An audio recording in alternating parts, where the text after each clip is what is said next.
And welcome to another live stream watch-along reaction. Today we're reacting to Norway versus France this afternoon. FIFA World Cup 2026 Group I.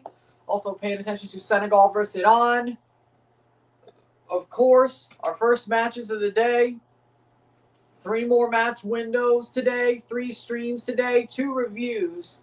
This match is just a live stream. We'll be back for the next match.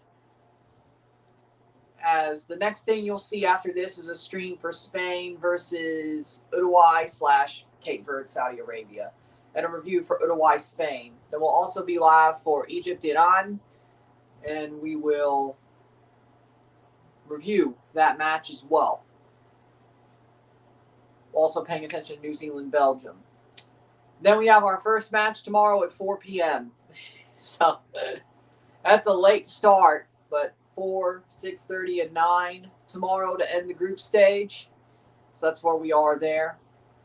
So 3 lives, 2 reviews today, 3 lives tomorrow, and then our group stage recap knockout predictions video on Saturday. Sunday, Formula 1 Grand Prix, Canada, South Africa, and then you'll see the Monday streams as well.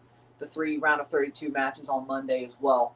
For Norway in goal, we have Eagle Savik, the back 4 of Fredrik Orsnes. We have Henrik Falconer. We have Leo Østegard. We have Fredrik Andre Bjorken. Christian Thorsfeldt. We have Patrick Berg, Oscar Bob, Bello Asgard. We have Andreas Schelderup, and Jorgen Strand Larsen for Norway. In goal for France, we have Mike Maignan. The back 4, Jules Koundé. We have Maxence Lacroix, who's coming to Chelsea, by the way, rumored. Dio Upamecano. Lacroix better play well. I got my eye on him. And Theo Hernandez. In the midfield, we have Claudio Kone and Aurelien Chouameni. We have Michael Olise, Ousmane Dembele, Desiree Doué, and Kylian Mbappe. For Senegal versus Iraq, in goal, we have Mori Dial, the midfield 4 of Crepin Diatta. We have Abdoulaye Sek. We have Musa Niakate. We have Ishmael Jacobs. We have the midfield 3 of Lamine Camara, Habib Diatta, Idrissa Gana Gueye, Ibrahim Mbaye, Ismail Assar, and Sadio Mane. For Iraq, in goal, we have Ahmed Basil Fadi. We have Franz Boutros, Reben Sulaka. We have Akam Hashem and Mechas Dorki. Merchastovsky. These are really small. Tight. Jesus Christ. Center mid, Amir Alamadi, Zidane Iqbal, and Ibrahim Bayesh. And the front 3 of Ali Jassim, Ali Al-Hamadi, and Ahmed Kassem for Iraq. So that's what we got there. So our starting 11s for both games. Hit that like button. Let's get this one going.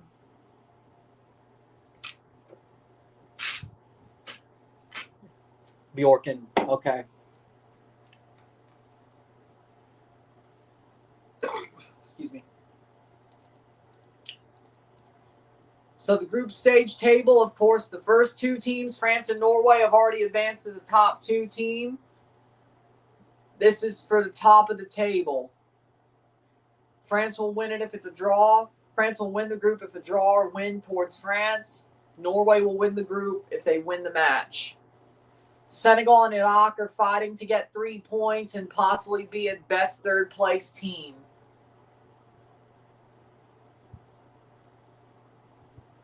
So that's where we're looking there. All right. So basically, whoever wins, if there's a winner in Senegal, Iraq, they have a slight chance of becoming a top a best third place team. France and Norway are winners of the group, or top 2 in the group. Question is where will they finish? Senegal needs to win and have a better goal differential than Scotland.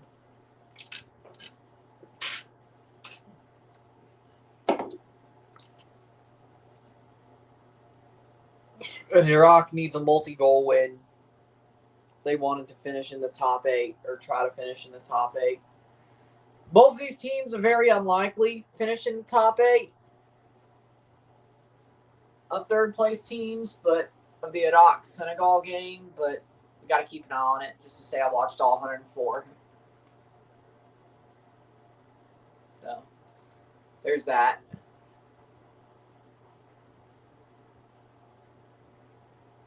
Rest in peace to all those in Venezuela. Yes, yes. Rest in peace to all the affected by the Venezuelan earthquakes. What a disaster, man. 2.7 earthquakes, 2.7+ magnitude earthquakes in the same day. It's painful to see, and they don't deserve that at all. Praying for the injured, praying for the lost. Rest in peace to all the lost. And praying for the families of the people who lost family members and loved ones in that disaster. Yes.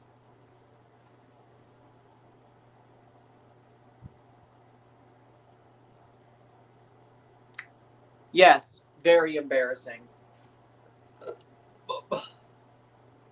Very embarrassing.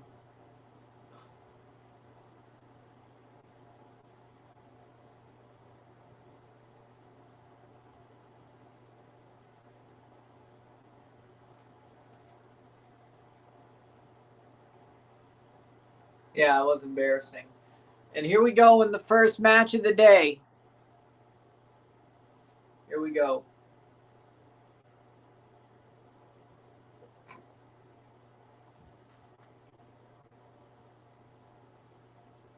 Because as long as you win the group, you know.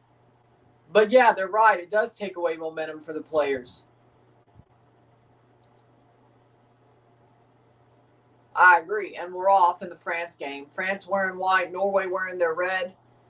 It does take away momentum for the players. It does.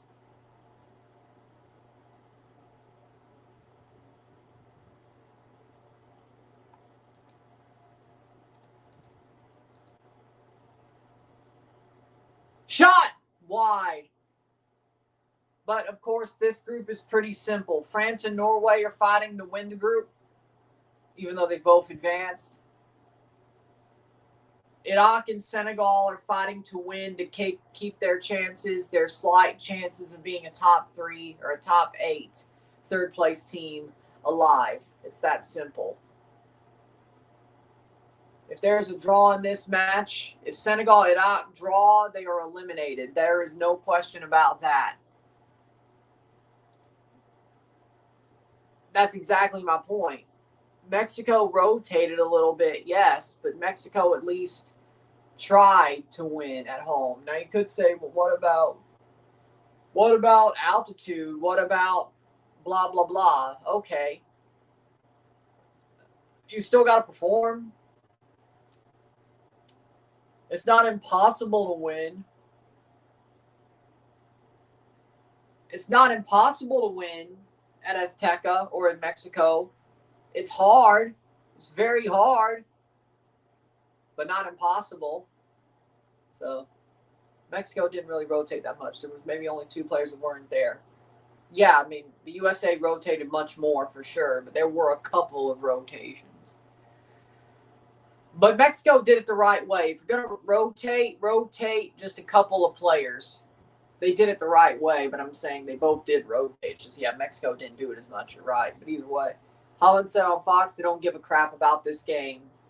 I mean, why would you? I mean, I think Norway gets an easier team to play if they win the second place, yeah? So, and I think they're one of the teams that face the second place team, yeah? At least in the round of 32. But, I mean, it's going to be hard for Norway to beat France. France didn't even rotate. Speaking of rotation, Look at France. No rotation. France is playing their starting 11. Straight up. That's exactly what I mean. Rotating in a short tournament, yeah, you're trying to keep players healthy. But on the flip side, when you do that, you get rid of momentum for players who were performing very well in their first 2 matches. And now you're putting them back into a game against a team who's going to gum up the freaking gears as much as they can, because that's all they really can do in Bosnia. And they're very physical. They know how to do it. So I think the USA might have tactically fucked up there. Let's be real. Well, I mean, it's not thought in the moment, but maybe down the line it is. Header. Senegal shot wide. How come Mexico gets the hardest third place teams than anybody else? Well, we don't know that yet. And Scotland's not that hard. If Scotland still survives, that's not that hard. Now, if it's Ecuador, that could be tough. But again, you're playing at home. Ecuador might be better off in the altitude than Scotland is, but, you know, y'all still should be the favorite. Ball crossed in by Senegal. In the other game, France. Top of the box. Cleared away. And it's a goal for Senegal! Senegal scores 1-0. 1-0 to Senegal in 3 minutes in that game. Sek scores.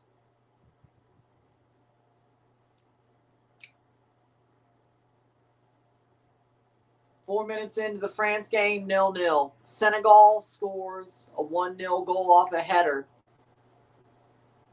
Good play. Mexico could play Senegal. I don't know. I don't know these freaking combinations, but if it ain't Scotland, it sounds like it's going to be Ecuador, is what I'm going to say. Most likely. That's all I can tell you.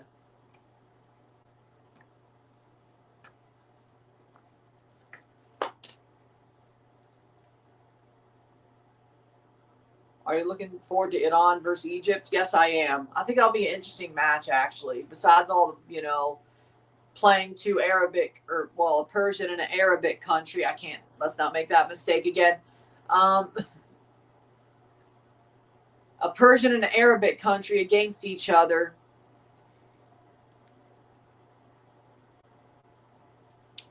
On a Pride night, besides all those memes, I actually think it's going to be a very good match. Gilberto Moro's linked with Manchester United, Chelsea, and Liverpool. I really complain about Blue Coast signing young players, but you know what? I want Gilberto Moro on Chelsea. Do it one more time, Egbali.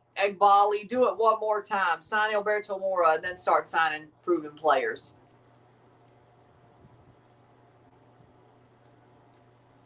I'll allow Gilberto Moro to be a normal Blue Coast signing. I'll allow it. Oh, no, it was Diarra with a header, actually. Diarra scored the goal. Habib Diarra for Senegal.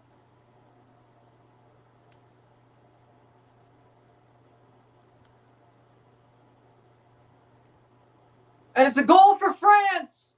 France have scored! Expectedly so. No, it was Abdoulaye Seck. What do you mean? Abdoulaye.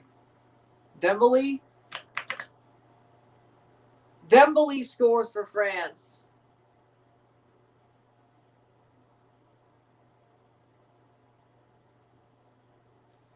Here's the replay. Plays forward. France 1-0. Perfect pass. Shot, goal. Beautiful. 1-0 for Dembele.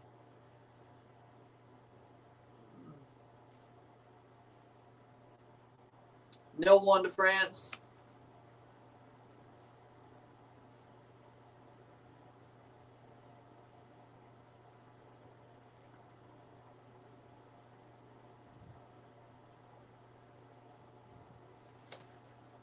Dembele scores 0-1. So Senegal has a -2 goal differential with a 3-point, which I think puts them above Scotland.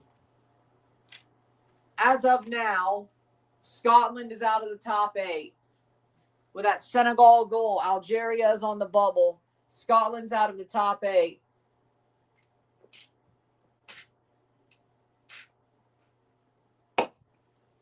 Damn.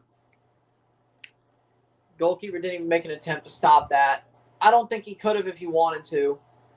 But either way, it would have been tough. We'll be live for the Uruguay-Spain match. Oh, yeah, that's why I'm not doing RSR, because it doesn't matter who wins this game. The only thing that matters is if somebody wins this game, somebody wins the group. But that's all that matters. They're both advanced. Senegal's in the top 8 as it stands, by the way. After that, Scotland is out of the top 8 third-place teams. If Senegal wins, Scotland is eliminated from the World Cup because, of course, they've already played 3 games. So, if Senegal wins, if Senegal holds on to win, Scotland will be knocked out of the World Cup.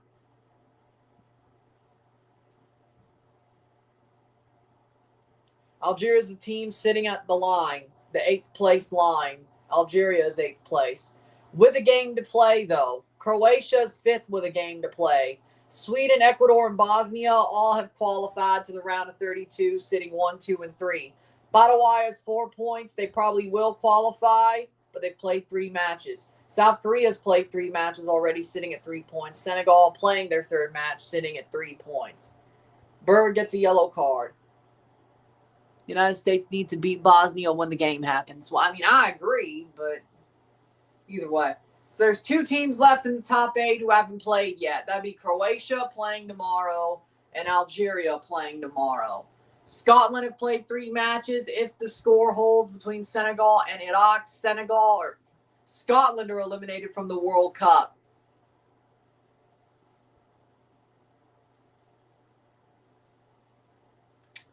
Cape Verde playing today. Belgium playing today.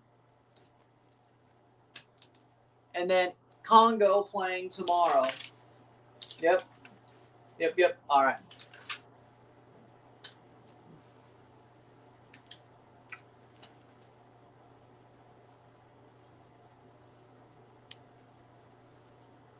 Possible red card. VAR check for a possible red card in the Senegal game. Norway playing through, and they lose the ball. They'll be cleared. So 1-0 for Senegal, 1-0 for France. France with 9 points, Norway with 6, Senegal with 3, and in a top 8 third-place ranking spot. And Iraq, 4th place with 0 points.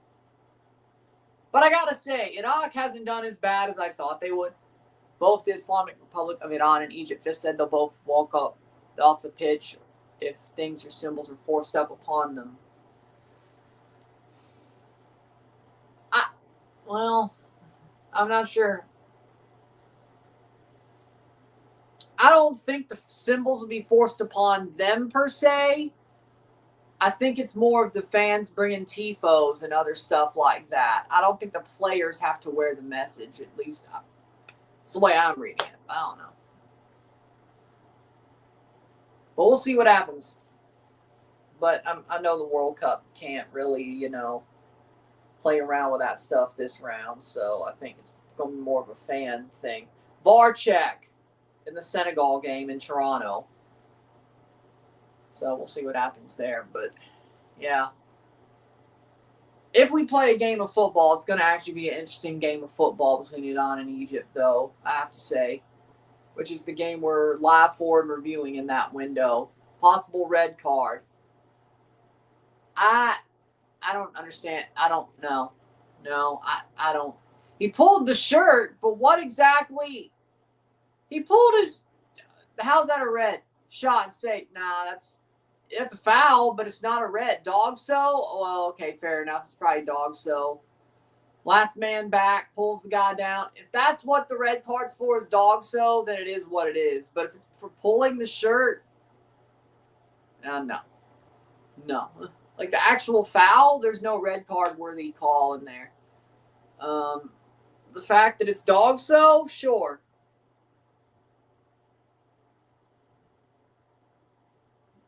Good block by Norway.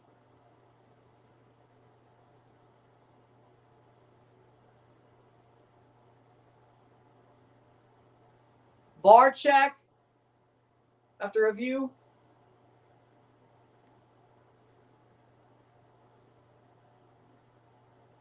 Donnell, obvious goal scoring opportunity. Decision is red card. Decision is red card. It Ocker down to 10. It Ocker down to 10. Yep. Elise miskicked it. Elise miskicked it. Didn't connect solidly. Free kick for Norway. But the slide, though. So it Ocker down to 10 men for the rest of the match. Header. Yeah, they're cooked.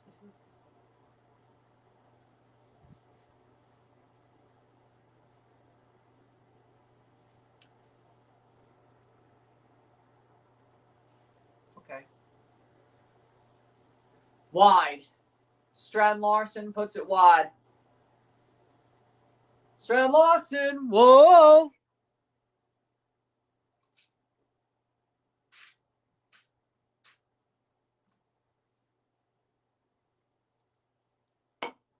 Guess I'm thirsty then.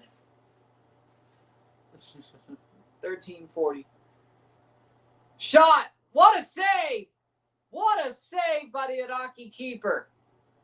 That was an awesome save. Shot. Past the post.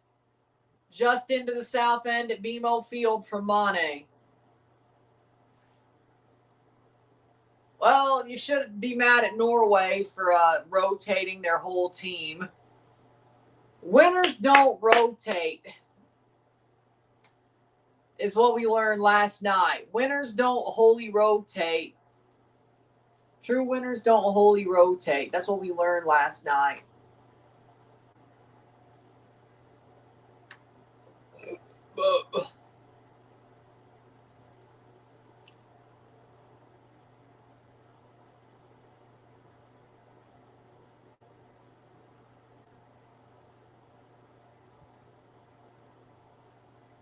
Goalie down hurt.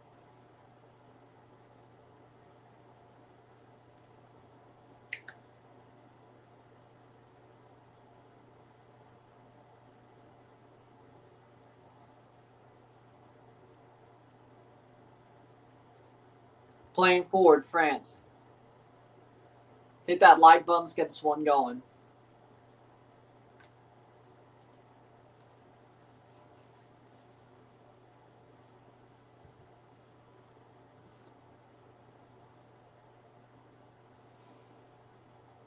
Goalie must have taken a big tumble to the shoulder.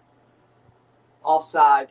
15 minutes in both matches. It's 1-0 to the better team in the match. 1-0 to Senegal, 1-0 to France. Well, we know one thing. Bye-bye, Scotland, third place. Goal differential will kill them now. Well, in theory. Well, yeah, that's true, but it already did. They're knocked out. If this result would have held as a 1-0, Scotland would have been dropped out of the top 8 third-place teams. Senegal has the quality to make Iraq's life a living hell today. 4-5-0 probably. In theory, like, Senegal could make this 4-5-0 and honestly maybe put themselves right up against the 4-point teams and get themselves away from 7th. Because right now, Senegal is sitting 7th in the third-place table.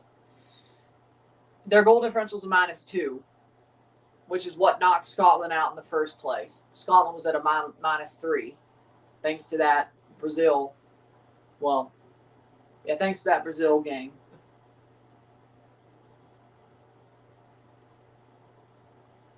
Shot over the bar by Senegal. So, yeah, Scotland's cooked. And if this result holds, they'll be cooked anyway. Mbappe's good. I can't lie. But man, I feel a little bit bad for Holland. Why could you? Well, you can't really feel bad for him. He got rested. He got benched. He got rotated. And who really thought Norway ever had a chance in hell of beating France even with Holland on the pitch? Not me. Like, yeah, Holland may have scored 2 goals himself because that's what he does. France would have still won 4-2.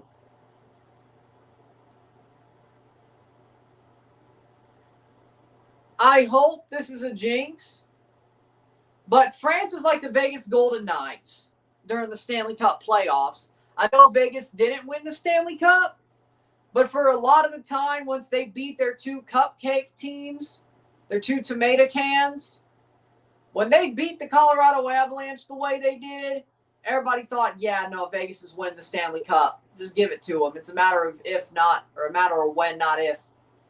France is the same way. I've accepted, at least this time, I've accepted they're going to win the World Cup. I don't want them to, but I've accepted France is going to win the World Cup.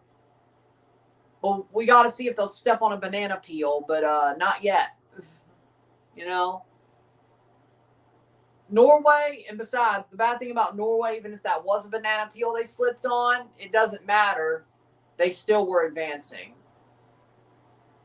Whether if it was a pre-tournament, yeah, they'll probably still be advancing while they're playing Norway. Or now we know that even if they were to lose, they'd still be advancing. And Norway ain't got the players to win without Mbappe. Let's be real. And Ødegaard as well. And Ødegaard's damn near washed up at this point, if you ask some Arsenal fans. Actually, I kind of agree, though. Like, if honestly, watching Martin Ødegaard, him and Bukayo Saka, I got to admit it. Ødegaard and Saka are they're washed. I ain't going to lie. Dembele with a second goal. What a shot. Ousmane Dembele, 2-0.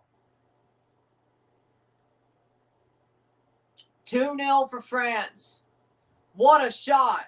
Damn good goal by Dembele. Beautiful goal by Dembele.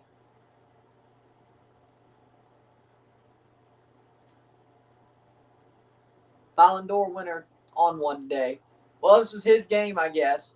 Mbappe may be playing, but he said, hey, have this one, Ousmane. Did they used to be teammates for a short while, I think? What a shot. Well, I mean, yeah, they're teammates for France, but weren't they teammates for PSG for a short while? That, like, last year, I think. USA and Mexico both beat Norway. I mean, I think so, but Holland would make it tougher.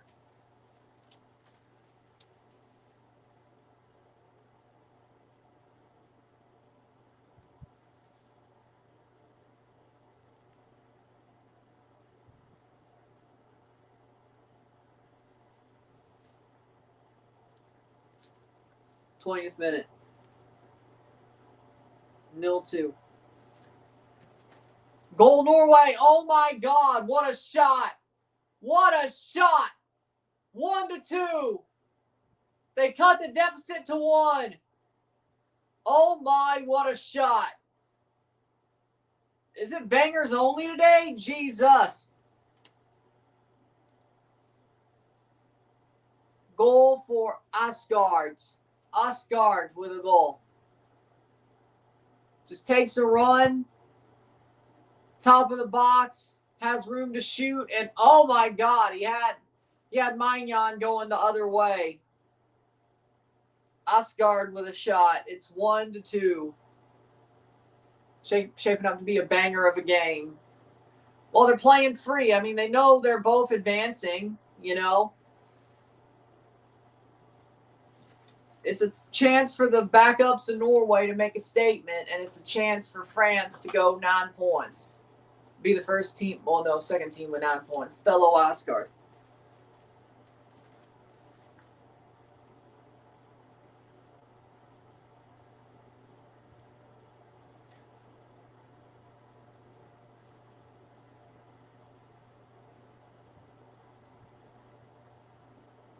What a shot. 21 minutes. A minute later. 1-2. There's more games in the France-Norway game than there is in Senegal and Iraq, and I'm actually kind of shocked about that so far. Do you think we'll see France versus Argentina too? At some point in the tournament, yes.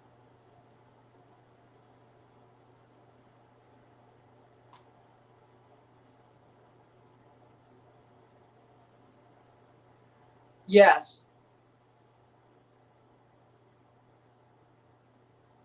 Well, ball crossed in.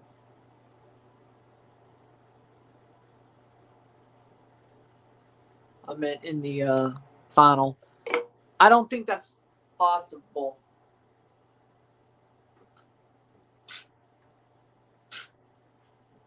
Wait.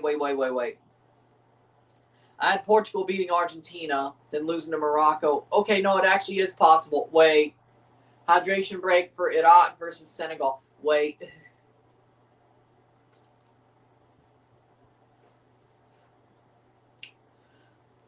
I need to look at these brackets. Wait. Let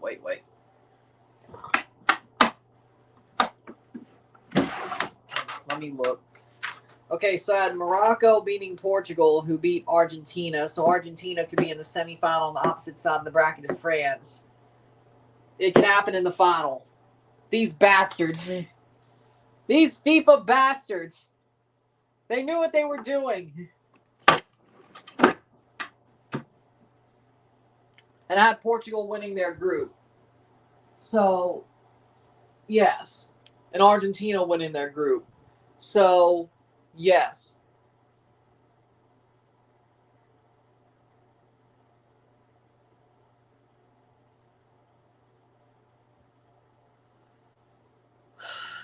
You think the draw was rigged?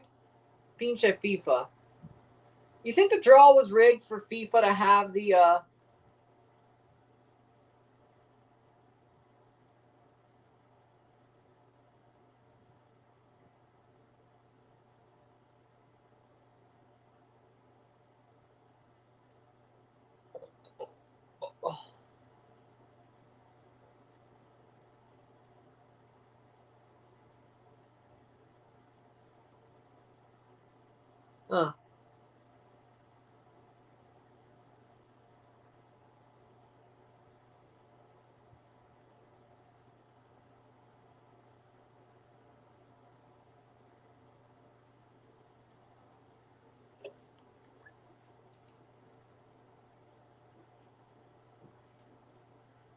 Vavanculo.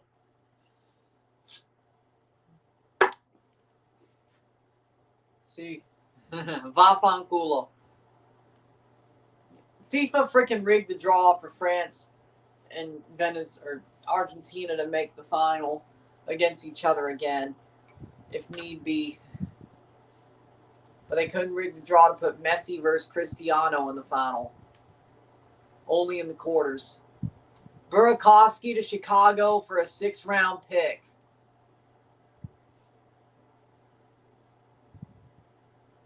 Match break.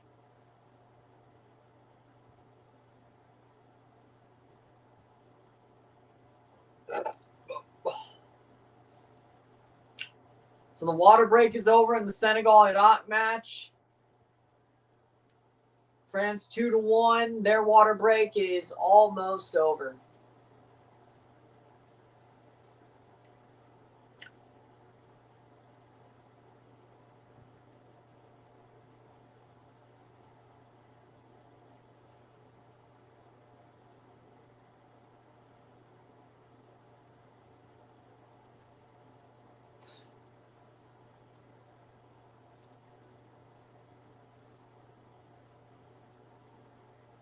The Montreal Canadiens are playing the Leafs twice in the preseason and Ottawa 3 times.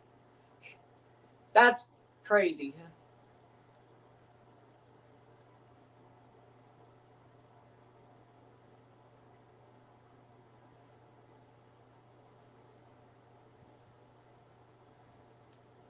Norway playing forward.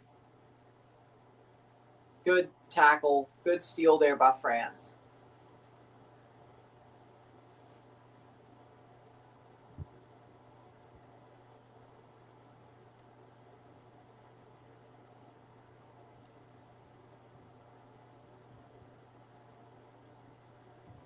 Oh.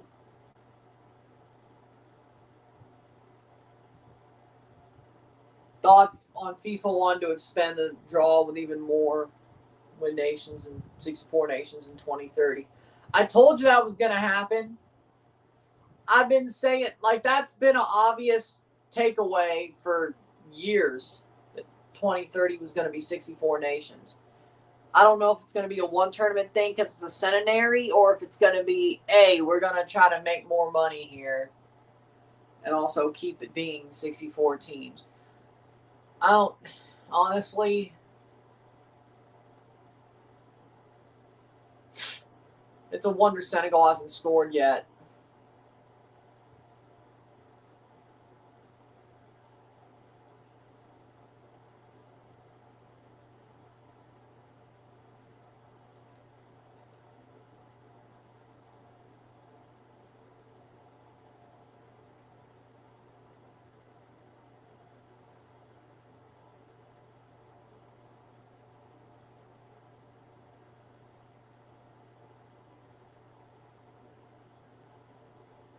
Playing forward.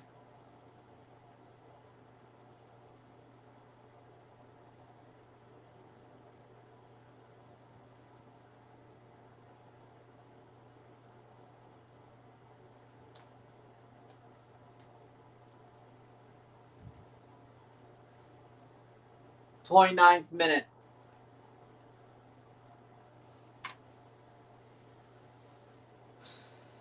So, I mean, I expected it, but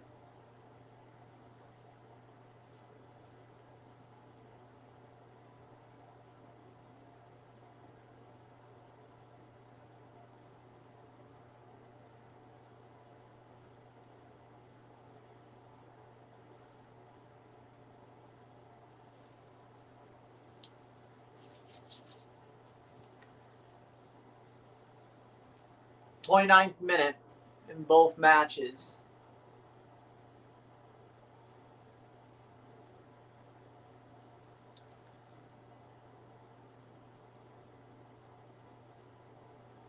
We have 2 more tonight.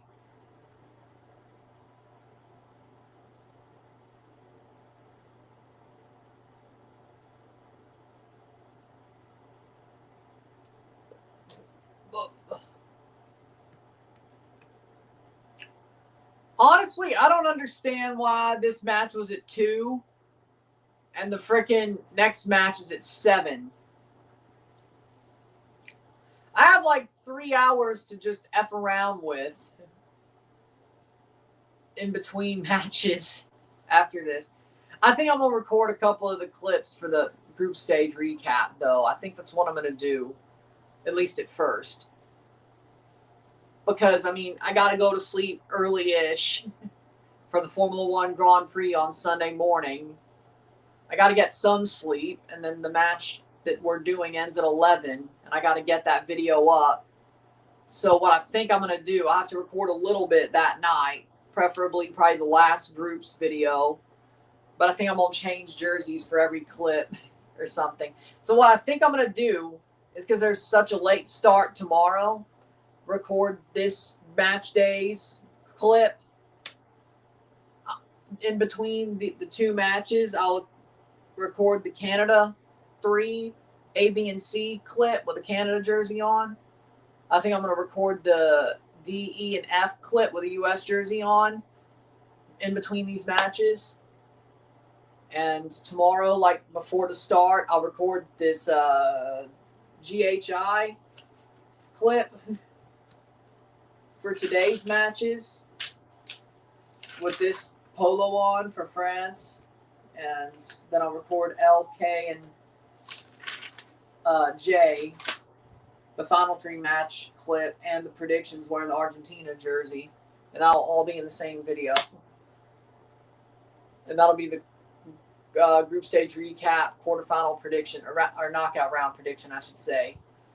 And Dembele scored a 3rd. Hat trick Dembele. Oh my God. What is this game? I like the Toronto Maple Leafs trade today. I mean, yeah, I think it's a good trade. Dembele. We got a 5th round pick for a goalie we'll never play or never even qualify. All hail the Chaika-nator. Ousmane Dembele.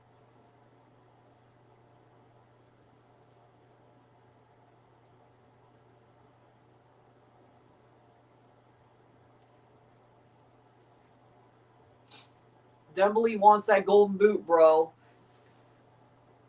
Hey, Mbappe said, hey, this game doesn't matter. I'm playing, but I'll let you score the goals, Mr. PSG. Wait, is Dembele a dictator? Or, I mean, is Mbappe a dictator then, or is he just being benevolent for once? Senegal playing forward. Is the dictator being benevolent for once? 32 minutes. 1-3. Oh, so Mbappe is a benevolent dictator.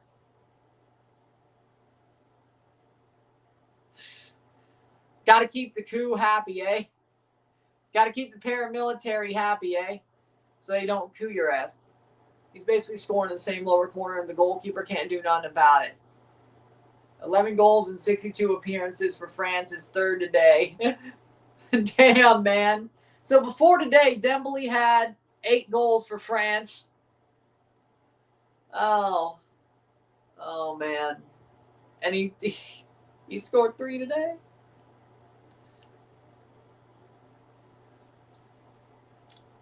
You know what? Dembele's got to be the quintessential late bloomer, you know? I think that's how I'd put it. Ousmane Dembele has to be the quintessential late bloomer. Has to be. Yeah, so that's why it's 2 in a row. Okay. So it's the same day. Or maybe a day after. I know I just saw the post. Hold on.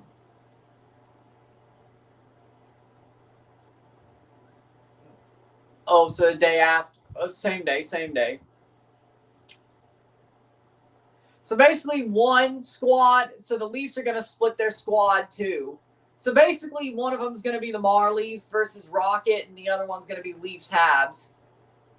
Pretty much.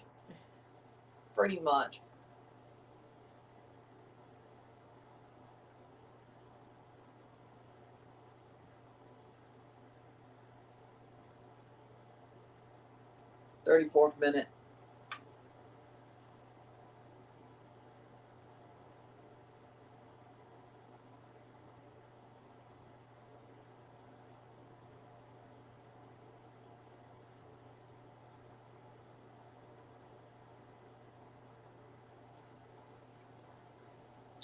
Then got a dream move to Barca, but flopped. What you mean?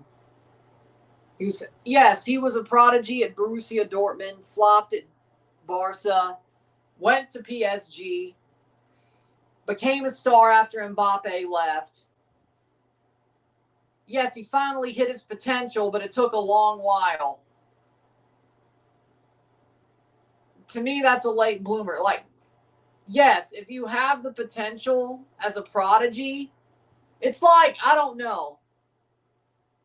Let's say, for example, you have a guy like Arch Manning, right? And Arch Manning gets drafted number 1 overall in the NFL. And he doesn't play well for the first 5 years of his career because he's either injured to hell and back or he's just shit. But then he finally becomes the Arch Manning everybody thought he would be 6-7 years down into his career when he's on a different team. Is he a late bloomer, or did he finally just hit his potential? I mean, I guess you could say both, but to me it's like, yeah, I knew Dembele was a prodigy. He finally hit his potential, but he hit it very late. Yes, he's better at staying healthy than he used to be. Fair. He has a system that's built around him. Fair. But it's either it took him, I guess you could answer it like, well, it just took him longer to hit his potential. To me, that sounds like late blooming. But then again, maybe late blooming's just you finally come out of nowhere. I don't, just either way.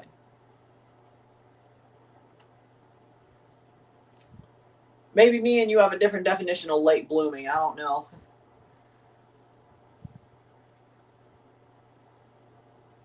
Maybe that's what we're lost at. Maybe we both have a different definition of late bloomer. Or Gavin McKenna. I'm not even going to put that into the universe, actually. Have checked in on Barzal. I say some stuff like that, it's going to happen. I'm not putting that into the universe.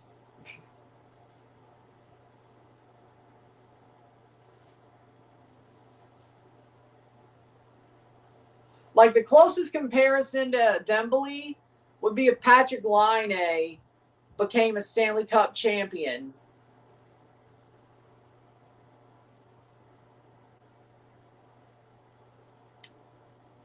He was overhyped and underachieved for years and finally reached his potential. That sounds like late bloomer to me. If Patrick Laine was a Stanley Cup champion and carried his team to win the Stanley Cup, that would be about the closest hockey comparison to Dembele. As I know Patrick Laine was picked after Matthews, but Patrick Laine was probably, honestly, the more talented player, or the more hyped when it came to his talent of the two that year. Auston Matthews was a hyped pure goal scorer, but the talent that Laine had, and he never really met his potential.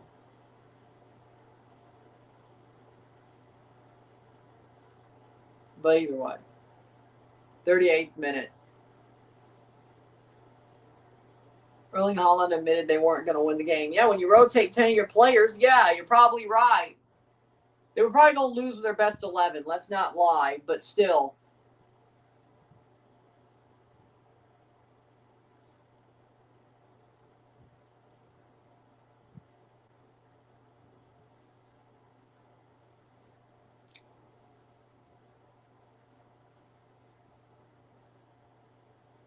But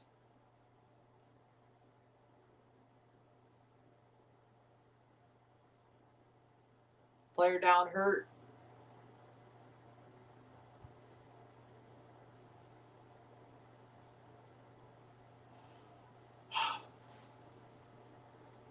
Ball crossed in. Senegal does not score there. But again, if you're going to admit that and then you rotate 10 players, kind of, yeah, I mean, it's not hard to figure out.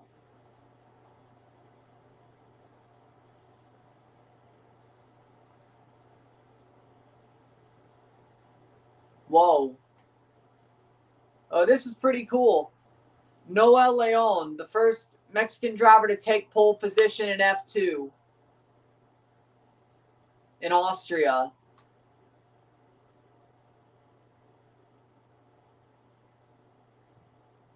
A Mexican driver took pole in F2, which is, it is a support series, but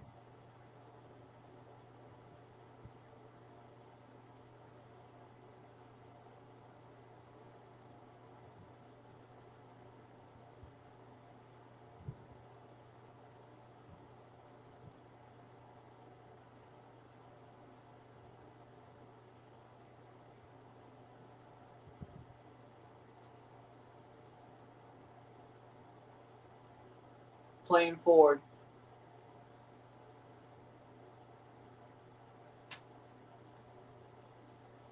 One 0 for Senegal, 1-3 for France.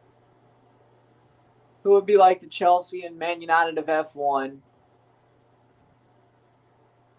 The Chelsea of F1 would probably be Red Bull, actually. Red Bull bought into the sport by buying out Jaguar.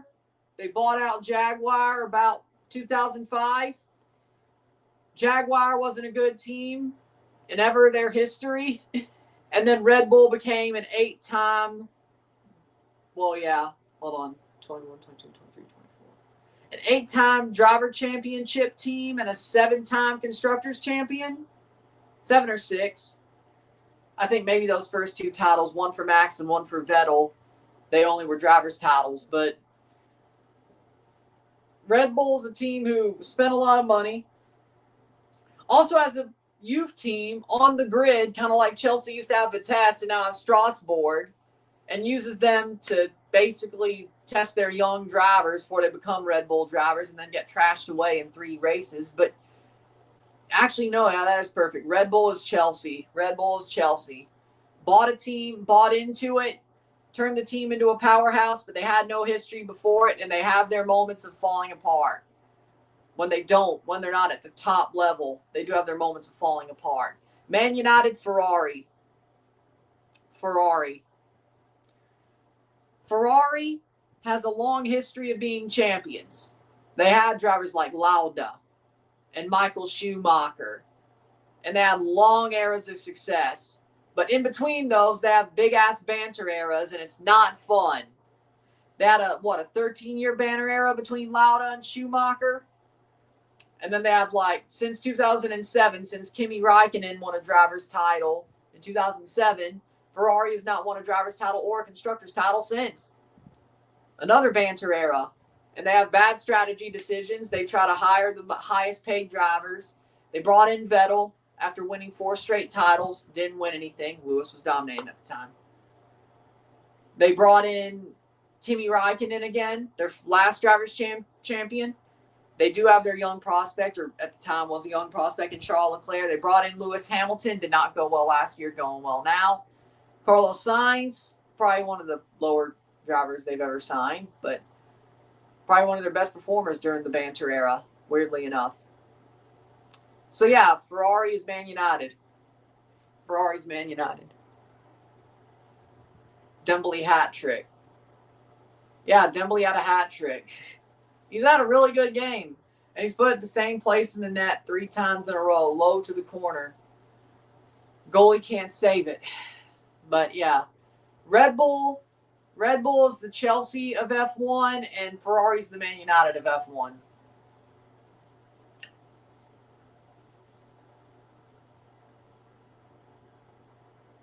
Shot saved. Mercedes is too good to be Man United. Mercedes is Man City.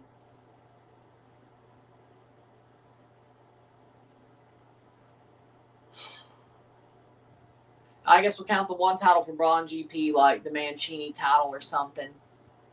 I guess. Sure. McLaren. Liverpool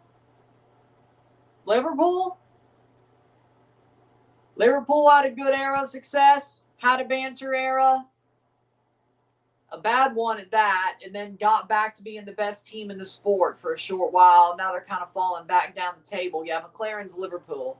Yeah. 5 minutes of stoppage time in the France game. So, yeah. Aston Martin.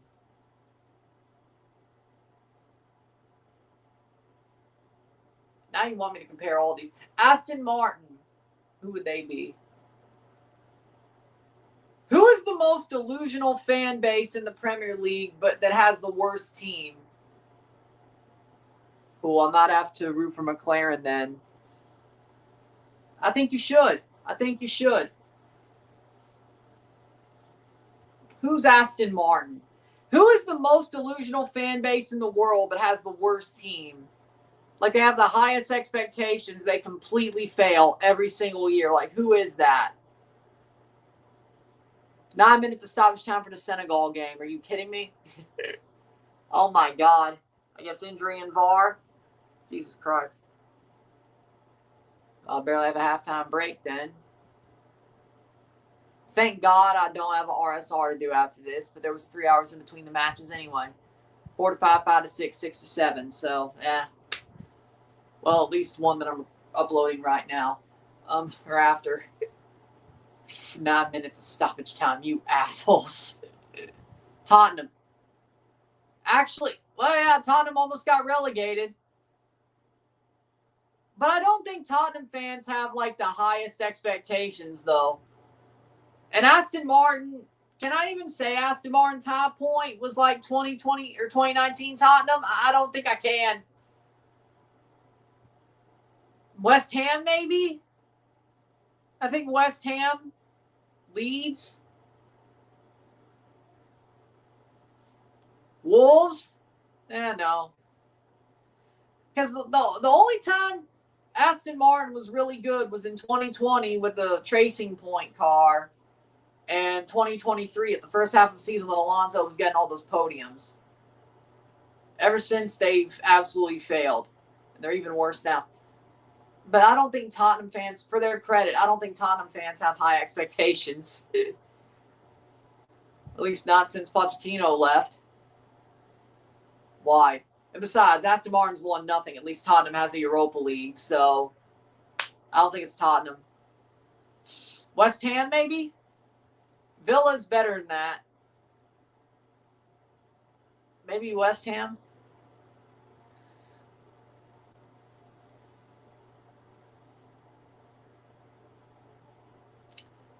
Not Atletico. That'd be harsh.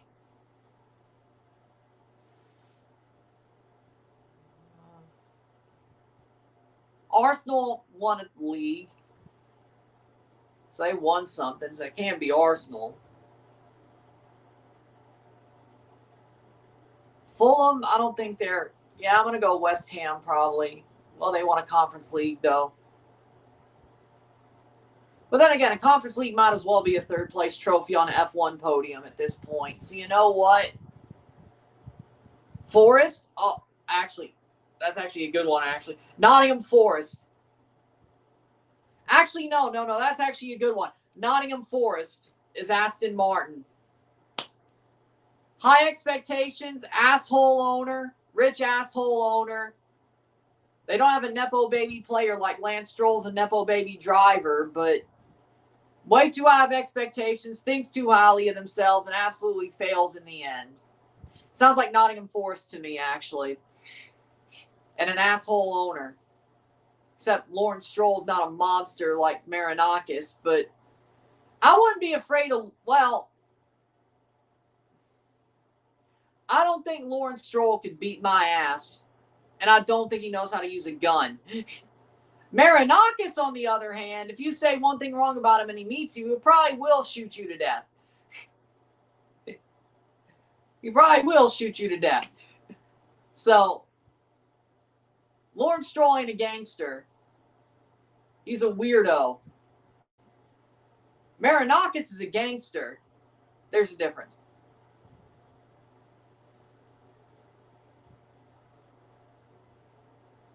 Save. Like, Marinakis is the Greek Tony Soprano. Did you see how he basically held Morgan Gibbs White hostage? Did you see the look in that man's eyes when they did the announcement that Morgan Gibbs White was staying after all that last summer? You can't tell me that man ain't a mobster. Marinakis ain't a mobster. Halftime, 1-3. And now people are saying, Ron, I hope you don't meet him. I hope I don't either. 1-3.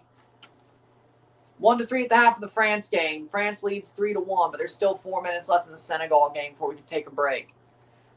France dominating Norway. What did you expect?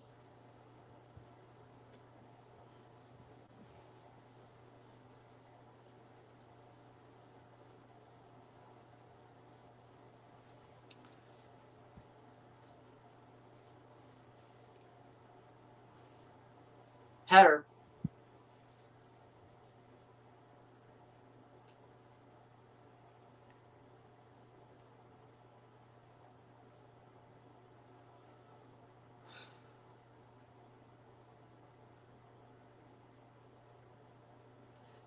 I would say Audi is post-championship pre-Unai Aston Villa.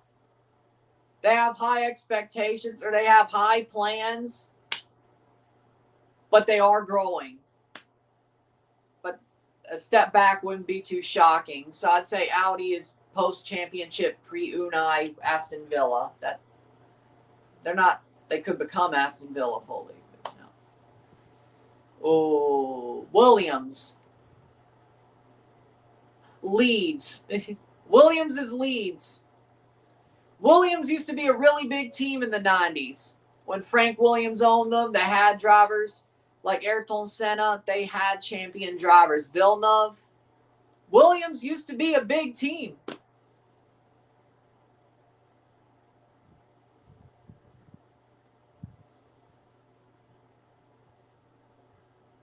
Leeds used to be a big team, and then they fell apart.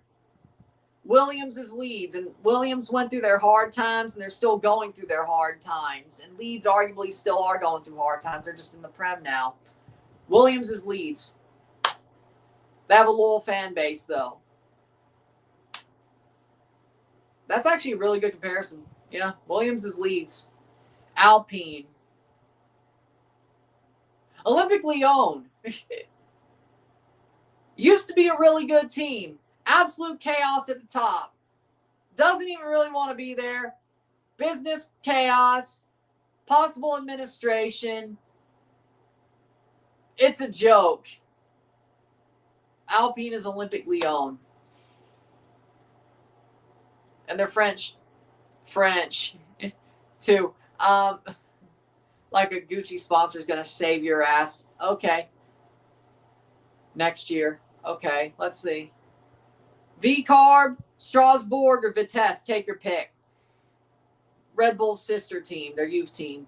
V-Carb, Strasbourg, or Vitesse. Take your pick, depending on how you want to look at Chelsea. Currently Strasbourg, before Vitesse. Take your pick. Doesn't matter. Take your pick. Doesn't matter, considering Red Bull's Chelsea, and, take your pick. Your pick there. Depending on what you like more. Haas.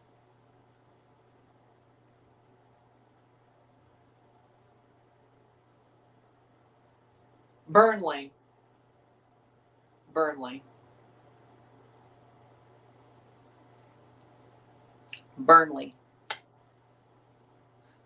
They're always there for some reason, but they're not good. They're always there.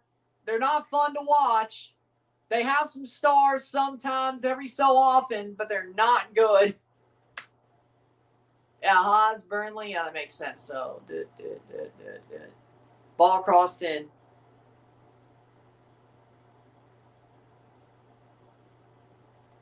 Cadillac, Miami. Inter Miami. American expansion team that thinks they're going to be great. They're going through a lot of shit before they get to being great, if they ever do. Which is still questionable that Miami is great. Cadillac is Inter Miami. Halftime, it's 1-0 for Senegal over Iraq. I'm surprised Senegal hasn't scored more. So let's see. McLaren, Mercedes, McLaren, Ferrari, Red Bull, V-Carb, Haas.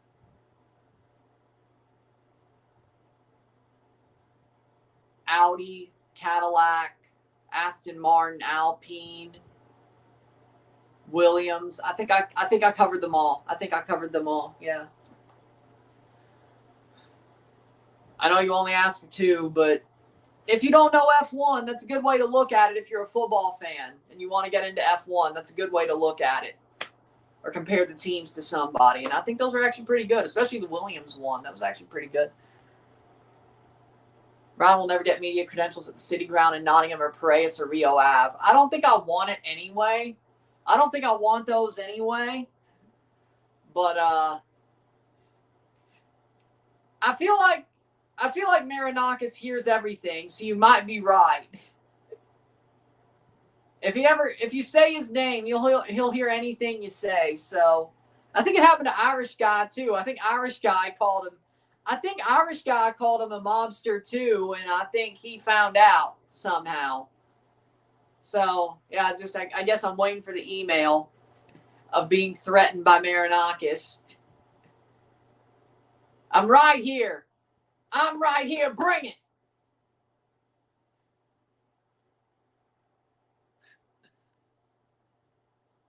With that being said, we'll take a short break. Stats of the half. 3-1 for France, 1-0 for Senegal. Sit tight, be back. Short break.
We are back for the stats at the half.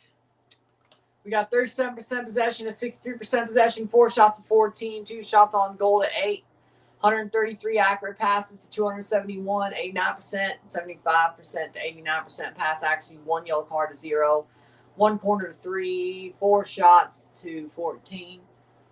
We got 2 shots on goal to 8. We got 177 passes to 305, 75% pass accuracy to 89%. We got 9 throws to 8, 0 offside to 1, 1 yellow card to 0, 0 red card to 0, 5 fouls to 6. For me, France has been dominant. France has been the better team by far. I mean, it's obvious. They didn't rotate. They're playing their best 11. Dembele's having the game probably of his life when it comes to the national team. It's pretty much exactly what you expected to happen, except maybe not who scored. But the score itself,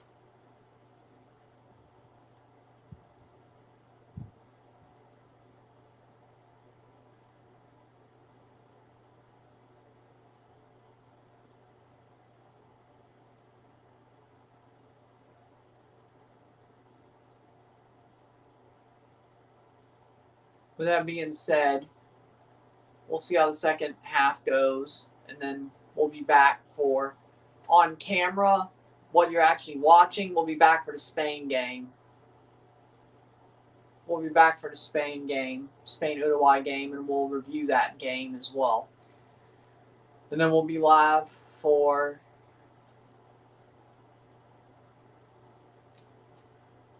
we'll also be live for Egypt-Iran, and we'll review that as well. So 2 more games after this, 2 lives, 2 reviews.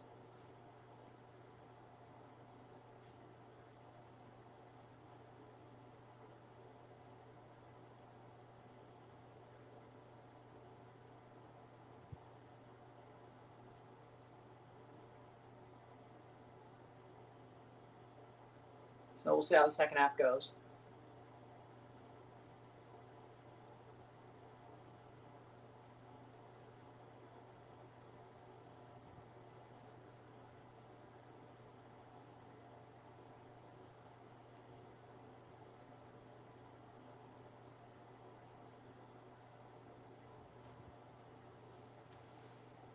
So we'll see where this goes.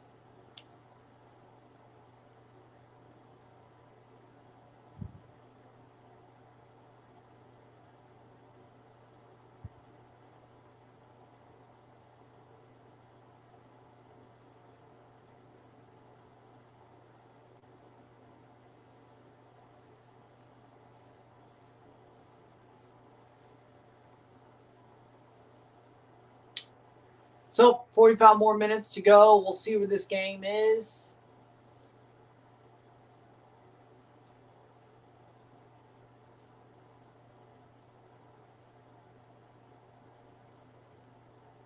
"45 minutes to go."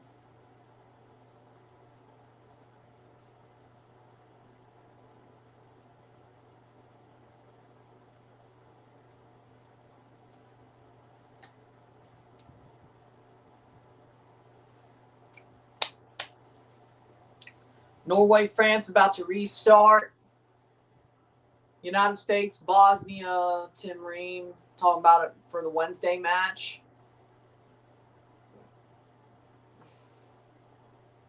Turns out he might be pretty useful after watching the match last night.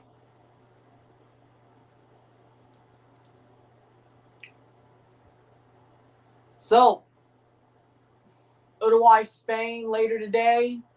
Be our focus in the second window, but we'll keep an eye on Cape Verde, Saudi Arabia, and we'll review Uruguay, Spain. Egypt-Iran is our focus in the late window, but we'll keep an eye on New Zealand, Belgium, and review Egypt-Iran. And then tomorrow, of course, we have our final 3 group stage windows, our final 6 matches of the group stage, and our final 3 group stage windows, and we'll know what our round of 32 looks like and who's advancing and who's playing at the end of tomorrow. The group stage is almost over, my friends.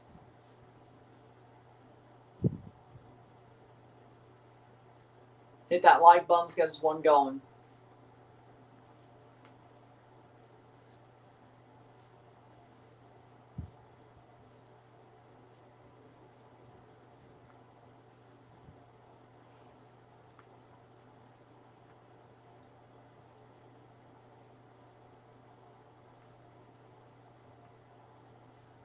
Norway, France is about to start again.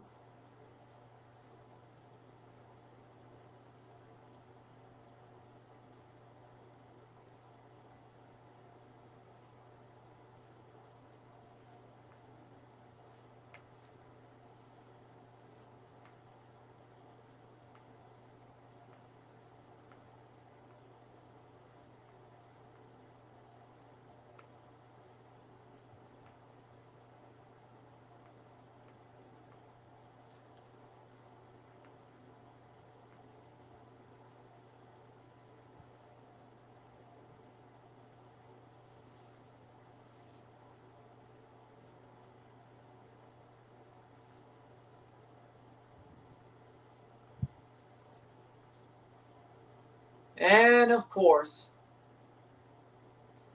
Reece James will miss England's next 2 World Cup matches as he fights to recover from a hamstring injury. And, of course, Reece James injures his hamstring again.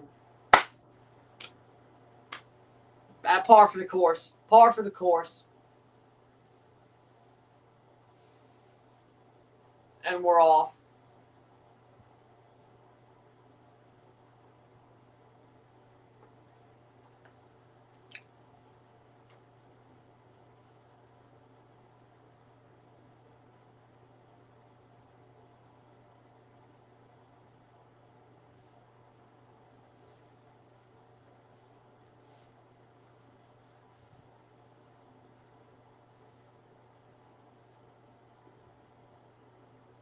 Playing forward. We're off in the Norway-France game, finishing that out.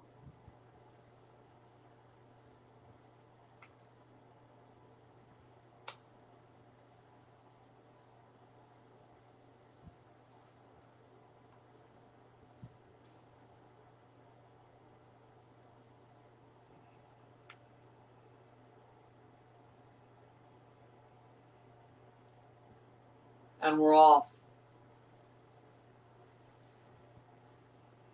Norway wins the group with a win. France wins with a win or draw. But where we are, I think France is winning the group. Somehow Senegal only leads their game 1-0 after that red card, which is just nuts, man. Senegal is about to restart. How you have a red card, or how you... Iraq has a red card. Going to the DR Congo-Uzbekistan game at the Benz tomorrow night. I doubt it'll be as good as Morocco, Haiti. I mean, it's 2 teams fighting for their life. If a team wins that game, especially DR Congo, but even Uzbekistan, like, those teams are fighting for their life. And the good thing for them is if they do the job, they will be in the lucky loser spots. Because if one of them wins outright, they're the last game. They're the last game of the night, if I assume. Hold on. Maybe not. Actually, wait. No, Argentina's group is last, isn't it? They're the second to last group of the tournament to play group stage games. Then Argentina's group goes. So Algeria is left. But if DR Congo could stick themselves up into 5th or 6th, they would advance. Uzbekistan would have a harder time. And we're off. But either way, I mean, both those teams are playing for their life. And they pretty much know if they get the job done, both those teams pretty much know if they get the job done and win the match and win with a pretty solid goal differential, if Congo won that match, they would be sitting 4th. Actually, maybe even 2nd. Actually, maybe even 3rd. Because if they won, then their goal differential would be, yeah. And they would have to win, so. Both those teams are playing for their life, so. Penalty for Norway. That's a good way to start if you're them. Penalty for Norway. They're keeping this game closer than I would have expected. Well, they got a score, though. 48th minute. Hey, for a pretty much dead rubber game, you know what? It's pretty good. Mbappe to take. You know, let Dembele get a 4. Oh, wait, no. Right, this is Norway. Strand Larson to take. My bad. Mbappe complaining. That's all he was doing. Strand Larson to take. That was bad. That was bad. Jorgen Strand Larson to take the penalty. Mbappe complaining. For some reason, he's the captain, so I think. So he's the one who has to talk. Strand Larson. Yeah, I didn't expect Norway to get a penalty this early, especially. But a draw or a win still lets France win the group. So Norway has to come back from 3-1 down. They still would need 2 more goals if they score this. Strand Larson. Shot. Saved.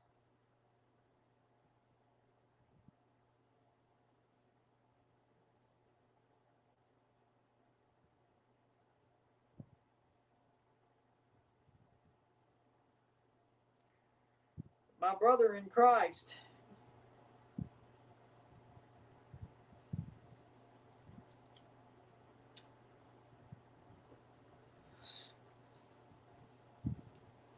Magnan makes the save. Norway choked. I thought Strand Larson was a good striker. How do you miss a penalty like that?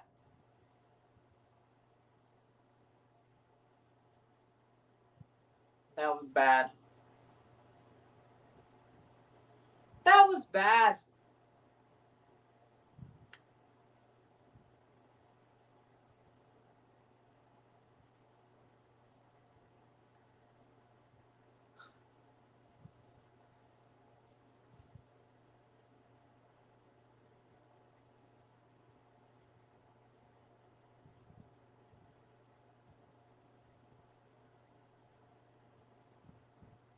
Cleared away.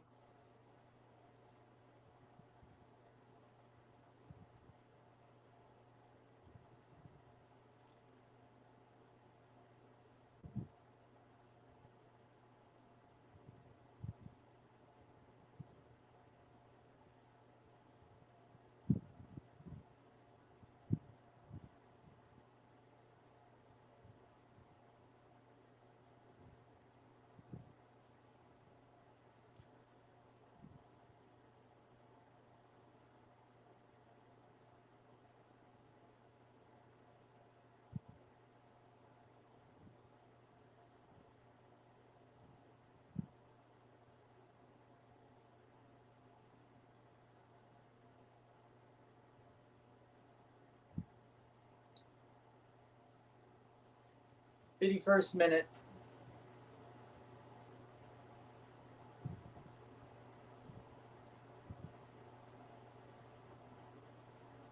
Cleared away.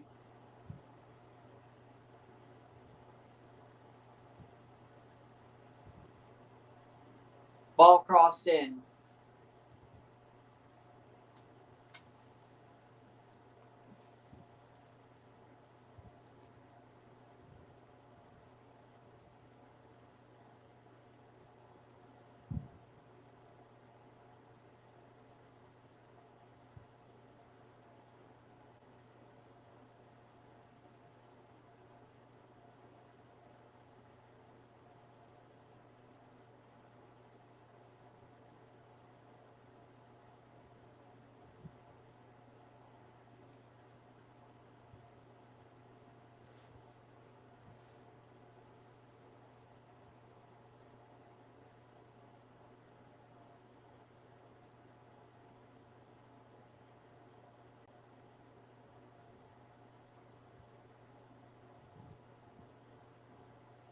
Wide.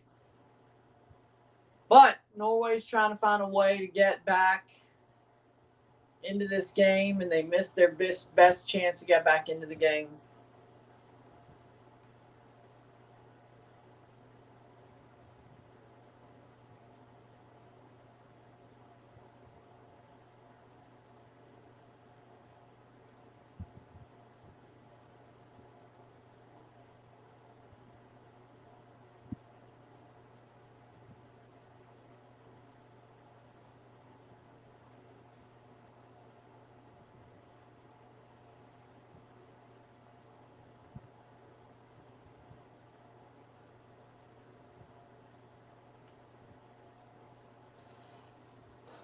Corner for Norway. Norway dominating the second half. Gallardo might be starting for Mexico in the round of 32. Oh, no. Ball crossed in. Oh, Lord.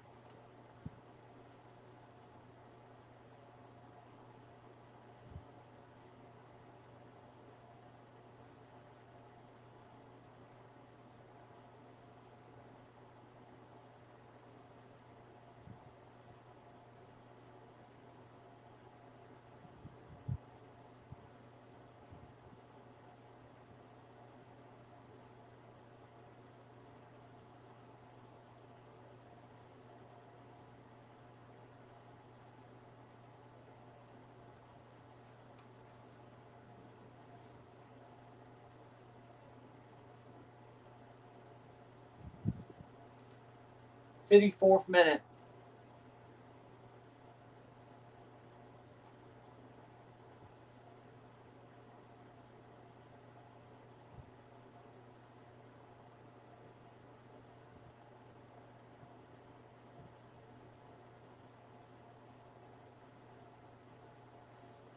Headed on. Senegal somehow hasn't scored a second goal, which is crazy.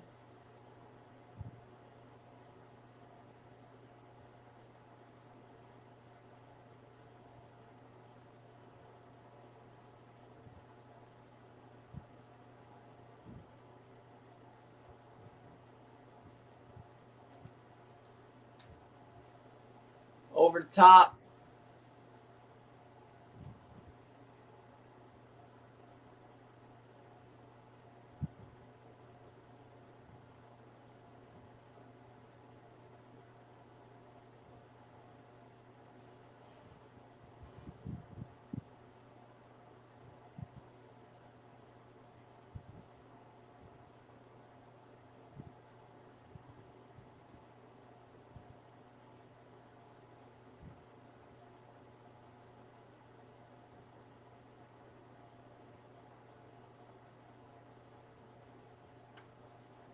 '56th minute.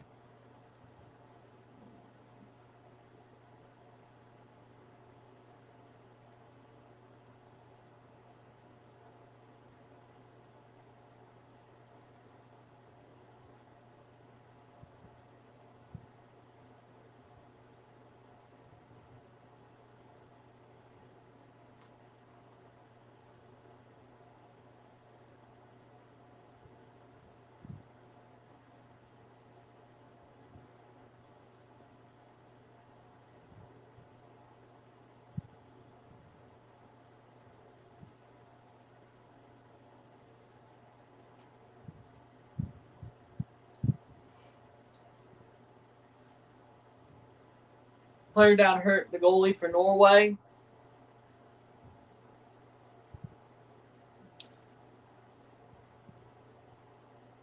Shot save.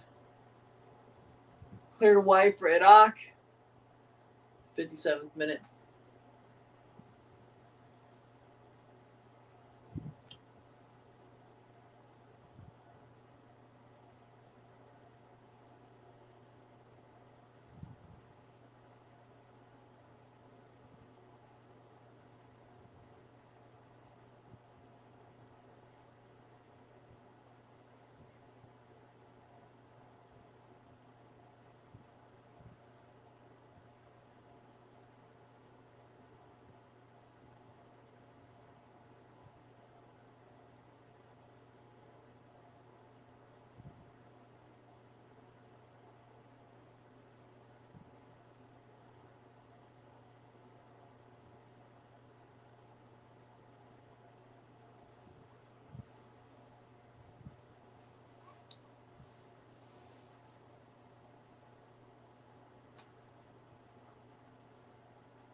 You know what? That would be cool. If the USA hosts the 2038 World Cup because the rules won't allow anybody else to do it besides Oceania, and they couldn't build a World Cup if they wanted to. Shot. Goal. Iraq. gives one up to Senegal. It's Senegal 2. Ismaila Sarr with a goal. There you go. I think the 2038 World Cup should be all college campuses, all college football stadiums. I want to see Davis Wade hold a World Cup game. Preferably with Canada in it. But, hey, if in 2038 Canada-Italy played at Davis Wade Stadium, you bet your ass I'd be in Starkville for that game. Wearing a Canada jersey. And probably a Cornicello, but either way. Goal for Senegal, 2-0. It's the closest thing I'm going to get to a dream match. Because I couldn't get Canada, Italy, and Toronto because Bosnia fucked it all up. I want Canada versus Italy in Stark Vegas. In Starkville, Mississippi. Give it to me. Give it to me. 2-0. It should be all college venues. Ismaila Sarr in the 56th minute for Senegal. 2-0.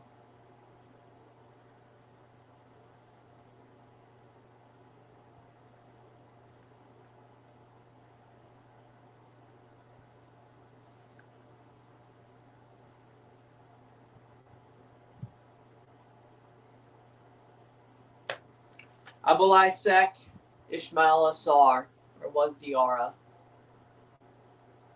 You don't want to see a Micronesia, Marshall Islands, and Fiji bid? It would be awesome. I mean, the time zones would be fucked for me, but it would be awesome to watch. But could they even build the stadiums to hold a 64-team World Cup or even a 48-team World Cup? It would have to be a freaking Confederations Cup if they wanted to host it. Let's be real. And technically, Australia can't pick up the slack because the AFC has already had a tournament. So as long as FIFA doesn't change their rules, it's going to be the USA or Mexico that hosts the 2038 World Cup. Or maybe together again. Who knows? I would totally understand the USA doing it all by themselves. But hey, if you're going to host the World Cup 12 years from now, again, make it all college stadiums. Don't repeat any of the stadiums you used this time. And it's 3-0 Senegal. They finally broke the deadlock, or the dam, I should say. 3-0 Senegal. 3-0 Senegal.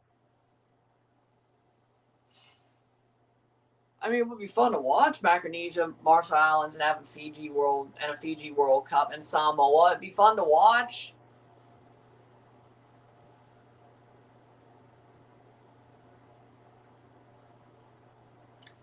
Problem is, well, I don't even think Aloha Stadium even exists anymore.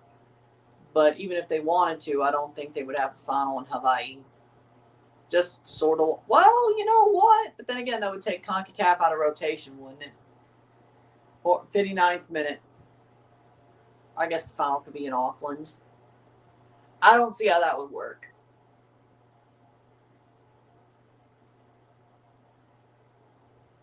They have to bring in that Stadium 974, you know, to even have a chance. Norway playing forward saved. They would have to use that Stadium 974 because it was supposed to be transportable, you know, to even have a chance. The shipping container stadium, you know.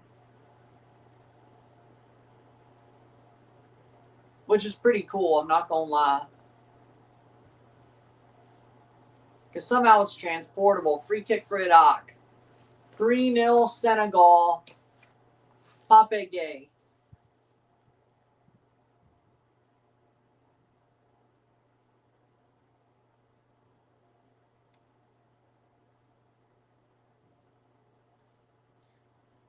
Cleared away.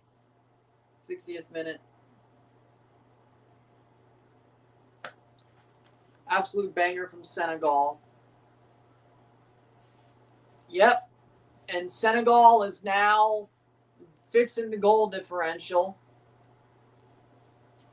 Senegal is now in 5th. Now making their goal differential 0. They are in 5th. That's the highest they could go in the top 3. Or the top 8 third-place teams. As of now, that's the highest they could go.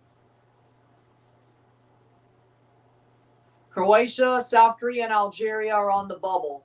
Algeria and Croatia are to play again. South Korea are not. South Korea is the team closest to the bubble who has played 3 games and only have 3 points. Scotland is out of the World Cup, and they will be out of the World Cup. Scotland is out of the World Cup. The final would need to be in Tahiti or New Caledonia because those islands have the biggest stadiums. Technically, they're French. Belgium has a game to play. Cape Verde has a game to play tonight. Belgium has a game to play tonight. DR Congo has a game to play tomorrow. Elise and Dembele are off for Cherokee and Barkala. Ball crossed in. Sweden, Ecuador, and Bosnia all have advanced to the round of 32. That is confirmed. Paraguay has not automatically advanced, but they're close with 4 points. Senegal in 5th with 3 after their 3rd match and a 0 goal differential. It's going to be hard to knock them out unless Cape Verde, Belgium, and DR Congo win and somehow end up still in 3rd place, which I think is damn near impossible. But, well, Belgium wins, they'd have 5 points. They could not finish 3rd place. And Iran would have 5 points. Egypt would end up having 4 points with a +2 goal differential and finishing 3rd in that case. Cape Verde, if they won, they would have 5 points. If Spain won, they would have 7. Cape Verde would finish 2nd with 5.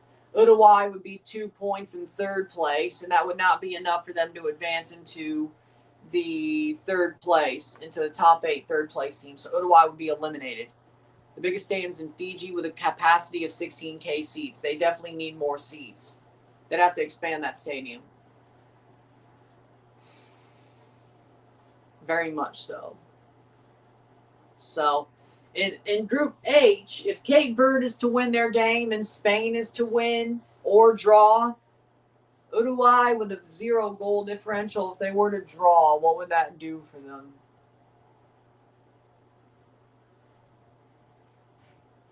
Three and a 0, they'd be under Senegal, but above Croatia and South Korea.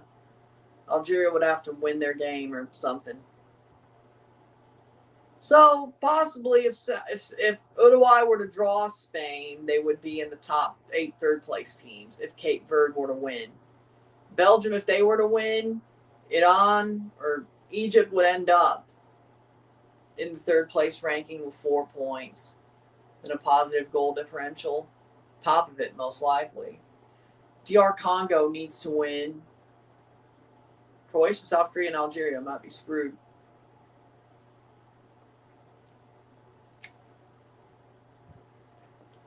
Croatia's got to beat Ghana. Put them at 7 points. Panama. Goal differential's probably not there for Croatia to be over England, but water break for the France match. It would have to be in Australia, New Zealand. They have the infrastructure. And that's not possible because AFC cannot have a World Cup again, the next World Cup, or even part of it. See, that's the problem. If they don't change the rules, that's why there can't be an OFC World Cup. The only way there's an OFC World Cup is if AFC helps them host. Being Australia, New Zealand, like the Women's World Cup, which was a really good World Cup, don't get me wrong. So they might be very happy to do a Men's World Cup like they did a Women's World Cup. But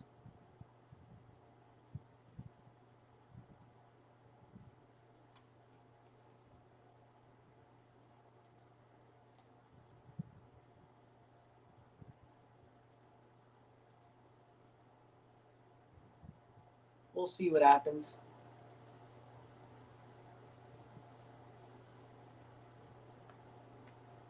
'65th minute.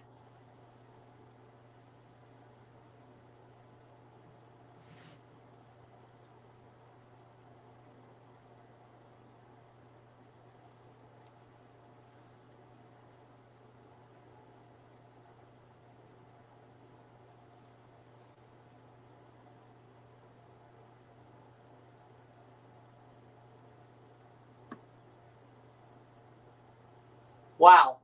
Ousmane Dembele had the second fastest hat trick in World Cup history from the kickoff. 32-minute hat trick. Second fastest in World Cup history.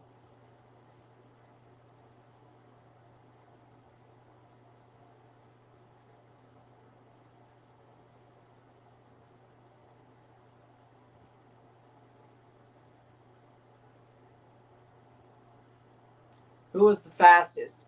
Eric Probst, Austria, 1954, 24 minutes. 24 minutes from kickoff for Eric Probst in 1954. And no, I just saw that on NBC Sports Soccer's Instagram, so no. I still don't know the 50s well, my friend. 24 minutes. That's going to be impossible to break. I'll be honest, even with the way football is now. 24-minute hat trick from the start of the game. It's going to be hard to break. Arbor-Zeki.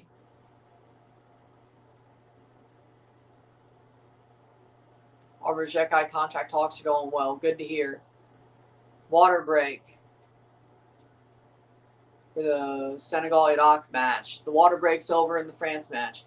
That's where I was going with that. That guy's the same era as Prime Just Fontaine. You're not going to let me live this one down, aren't you? Dude, that shit was in black and white. My dad wasn't even alive yet. His siblings were, at least a couple of them. My dad is the youngest, and he was a surprise. I mean, I think a couple of his siblings were born, but maybe all of them, to be honest. No. 50s.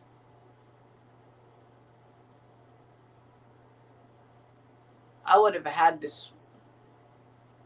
Well. Yeah, no, I mean, one of. This would have. Well, not all of them, no, actually. But at least a couple of them. At least a couple of them.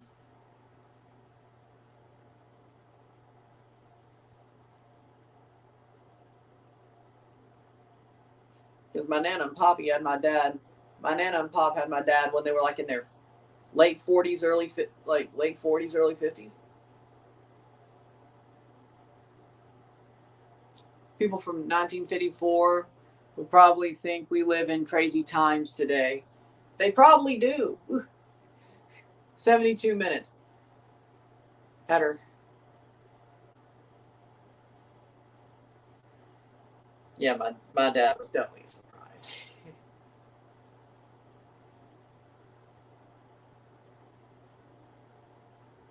But I'm lucky. I'm lucky that surprise happened. Because if it didn't, I would not be alive, and then you wouldn't have my amazing content. So you know what? That just makes me special. But then again, I am special, so you know what? Fair enough. I am special, so you know what? Fair enough.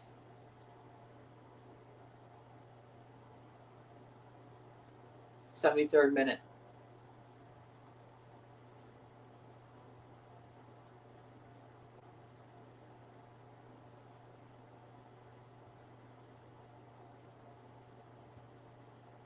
'73rd minute.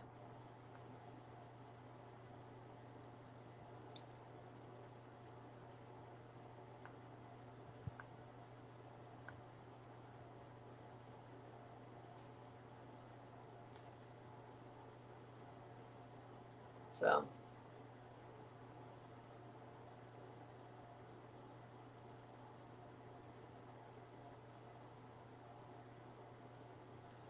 '73rd minute. Yellow card.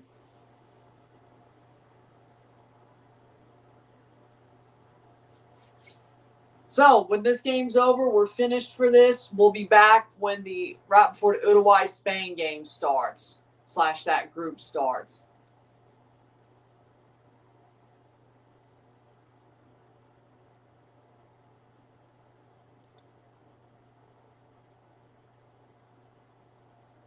Wait. So is that a Nordic thing? Shot, goal, Senegal. So wait, is it a Nordic thing for the woman to propose to the man? Because I saw a video of at the Netherlands game, there was a woman who proposed to the man. Is that a Nordic thing?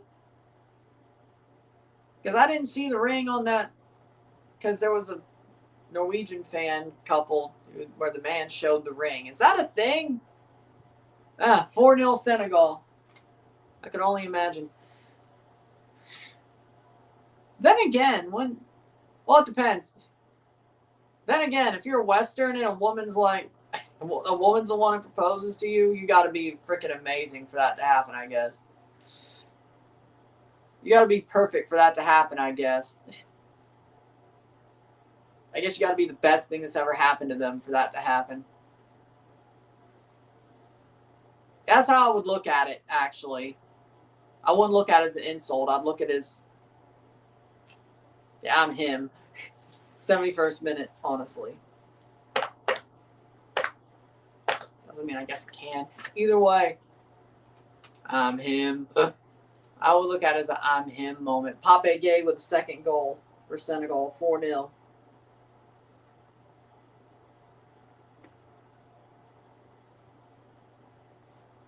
'71st. 4-0.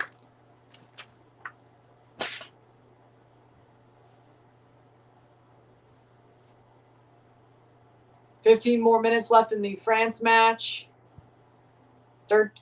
17 more minutes left in the Senegal match.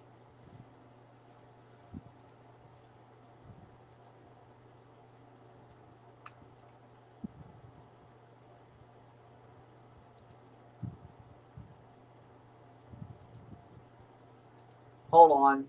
Let me look this up.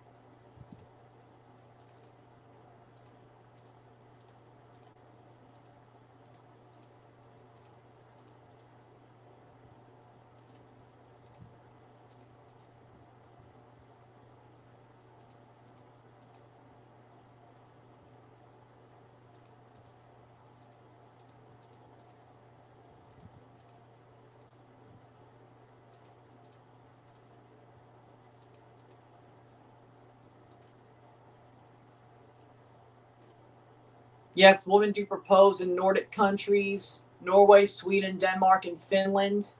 Because of the region's strong culture of gender equality, proposal rules are much more fluid than in many other parts of the world.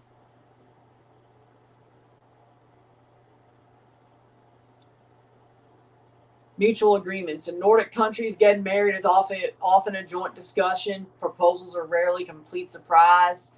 The topic is typically discussed together well before the official question is popped. Okay, I like that, though. I suck at surprises. Shot wide. I suck at surprises. If I'm going to get married, if I'm going to pop the question and actually want to get married, it's going to be a, yeah, I think I am at some point. And I'm telling you, it's coming. Just be happy when it does. I suck at surprises. I couldn't do it. Because here's the problem with surprises. They don't want it on their birthday. They don't want it on Christmas. They don't want it on a holiday. They probably don't want it to be on the man's birthday either. I guess. So, fuck am I supposed to do?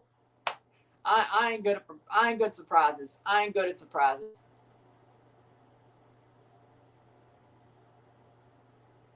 Like, if it was me, I'd definitely telegraph my intentions of like if I actually wanted to get engaged or married to somebody. Someone popped the question of the Haiti-Morocco game the other night, but it was the other reverse. It was the female did it to the male, just like the Netherlands game. Oh, what? Well, but what was the country? Was it a Haitian couple or a Moroccan couple? Because I have a different reaction either way.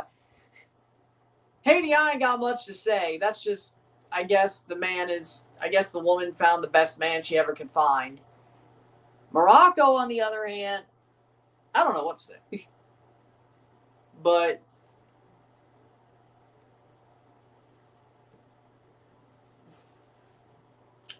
Honestly, but if a woman proposed to me, I'd be damn proud. Because I'd look at it like I'm him. That I was the best thing they ever had in their life. And they can't find anything better. If it happened that way. Oh. Yeah, I don't know. But, yeah, but no, I'm not good at surprises. Trust me, if I ever want to get engaged / married, whoever I'm with that I want to marry will know that I'm going to pop the question and know when I want to for the best moment I could plan. Like, she would know it's coming, you know? I'm bad at surprises. I'm bad at them. I'm absolutely bad at them. That's neurodivergence talking. I'm bad at surprises. And Norway defending France. I can't keep a secret. I can't plan a surprise. It's just going to happen.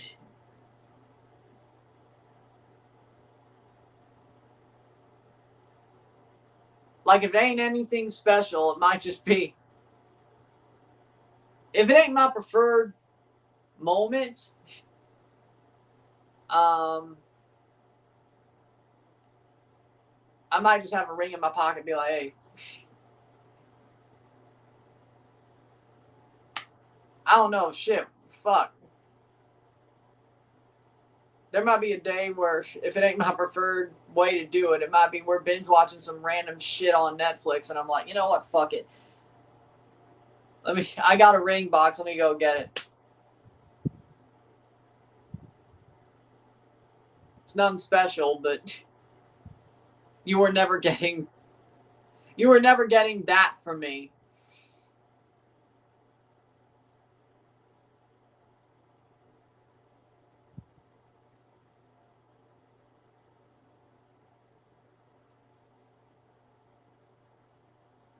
'81st minute.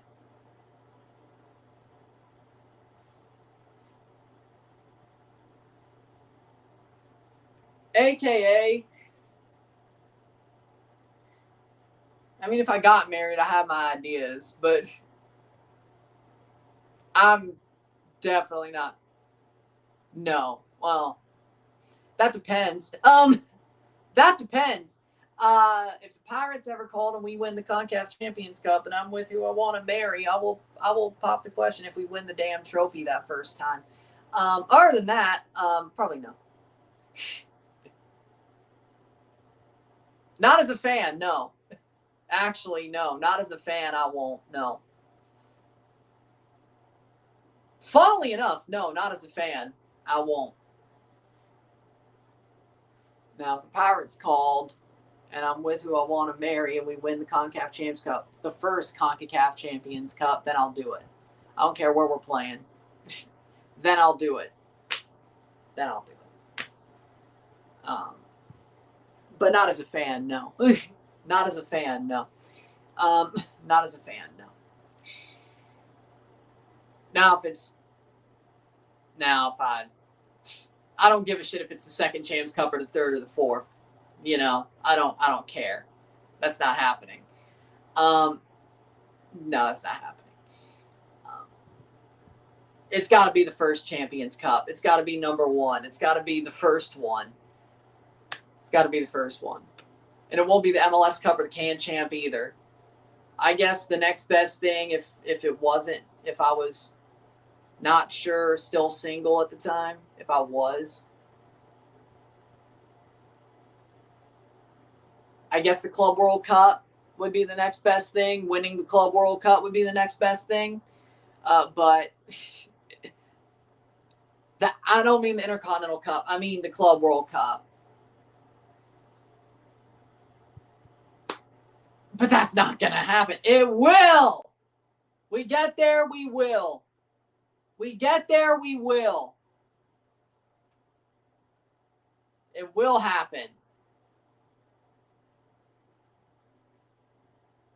But not as a fan, no. No, not as a fan. That feels a little bit shallow, actually. Like, no, I would not. I would not propose in a TFC game, even if we won the cup as a fan. That is shallow. That is shallow as fuck. I had nothing to do with it.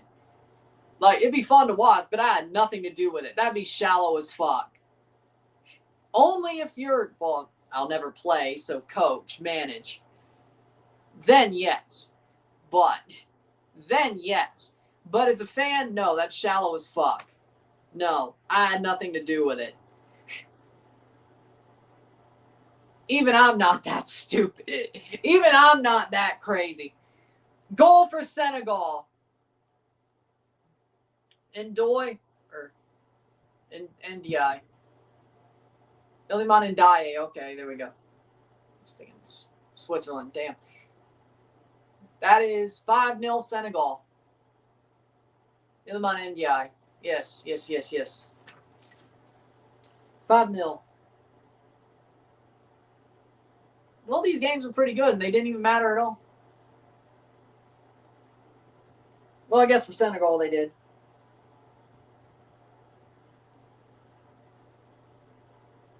$5-0.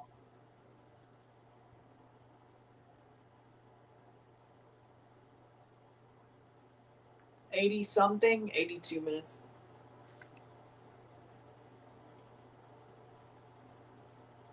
$82 minutes. 5-0.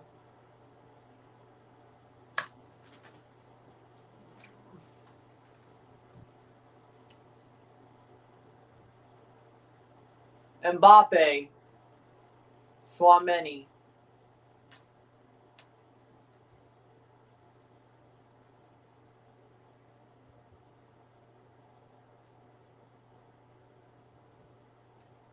But yeah, no. I would never.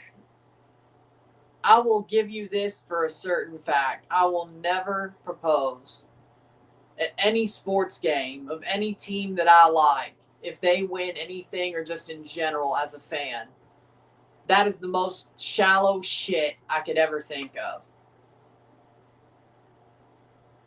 I would feel bad about that. Like, I love the teams. It'd be awesome to see them win a trophy, but if I had nothing to do with it, why would... That's not the moment I want to remember. And honestly, getting engaged in a moment like that would overshadow the trophy because I had nothing to do with the trophy. So what's the point? Now, if you're a coach or working for the team, honestly, manager, but I can kind of understand it if you were working for the team or there was a role there during the championship. I could understand that, especially coach, but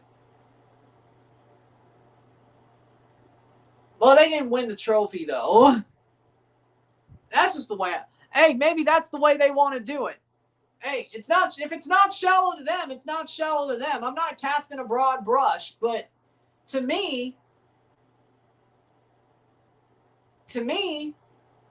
I love my clubs, but to do it as a fan, whether it's a regular game or they won a trophy, especially if they won a trophy, it feels shallow because I had nothing to do with it. But then again, do I ever have to worry about TFC winning a trophy with me as a fan ever again? Probably not. Who am I kidding? They probably never will. Besides a can champ, but I would never get engaged for them winning a can champ. Like, that's just sad. That's something we should be winning every year. That's just sad. MLS Cup, Leagues Cup, CONCACAF, anything. As a fan, I will never see them win any of those ever again. Because they won't. As I said, there's only one man to fix this fucking mess. Call the Pirate. You're looking. Oh. Yeah.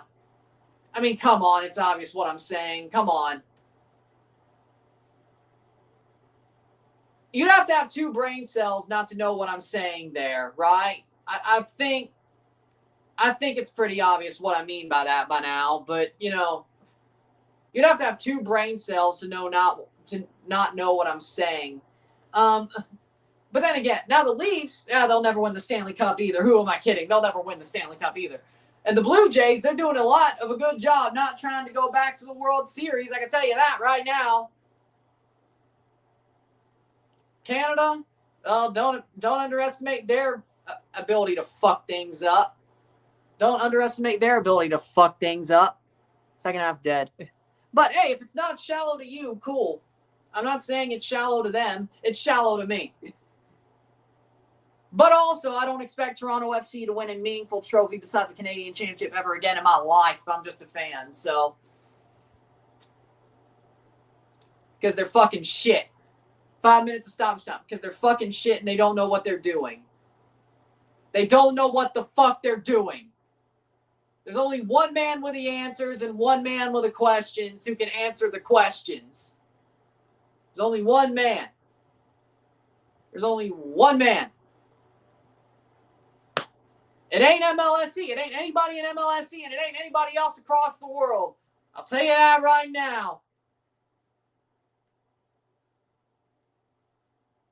So it's either be shit for the rest of your existence or win every trophy in existence until, well, for at least 30 or 40 years. Your choice. And then never win again. It's your choice. It's your choice. But a 30, 40-year greatness period is amazing if you never win again. Right? Maybe 50. Maybe 50. Maybe we can push 60. I don't know. Maybe we can push 60. I don't know.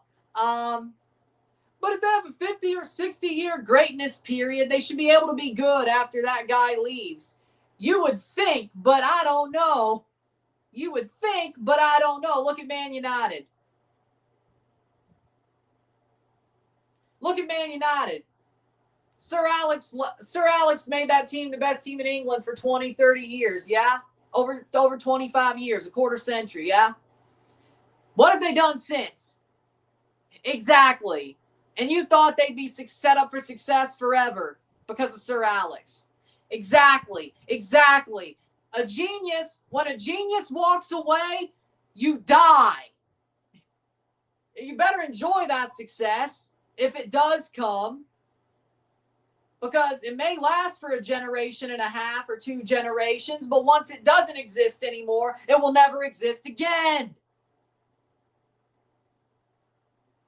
Ask Sir Alex. Ask Man United fans. Ask, well, you know what? At least Arsenal. But then Arsenal got it back. Yeah, how many times they bottled before they got it back? At least 5. At least 5. So it either will take a long time of bottling to finally get there, or they never get there again. But hey, at least the next time, if we did have a greatness period, at least the next time they suck again, I'll either have Alzheimer's or I'll be dead when they suck again. So, if they did choose the greatness period, if they did choose a 30, 40-year greatness period, at least when they suck again, I'll have Alzheimer's and I'll be withering away like my grandpa did, or I'll be dead. Most likely. So I won't have to see them suck again, or I won't notice they suck again. So it's fine.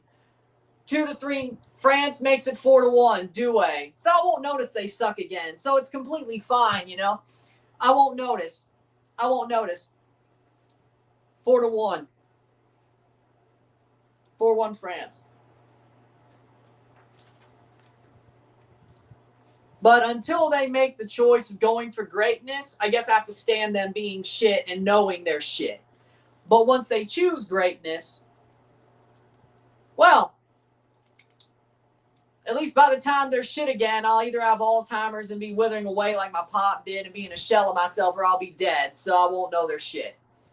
Either I'll be live and not know, or be dead and not know. Desiree Douay. So how much longer will this last?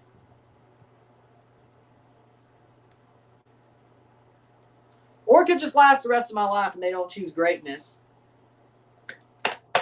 I prefer greatness, and then when they suck again, I'll never know. Norway got cooked. 1-4 France. Because, again, either I'll be an Alzheimer's shell of myself or I'll be dead. 90 plus 4.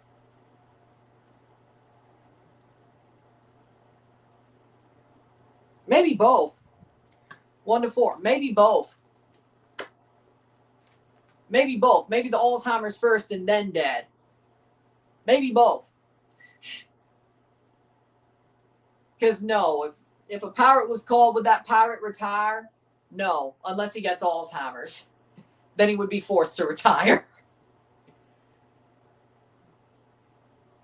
Then he would be forced to retire.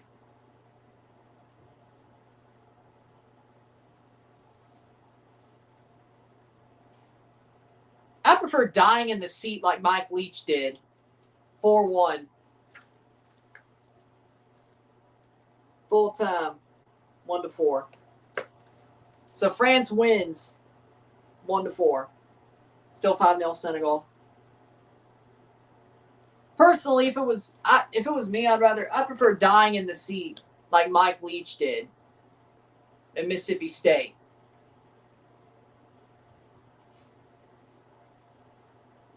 I'm just being real, that's all. Iraq minus 11 goal differential. Oh. Oof, Manon. 4 minutes of stoppage time. Ugh. Woof. France. Oh, Ivory Coast v. Norway. We have Ivory Coast v. Norway. France waiting for the...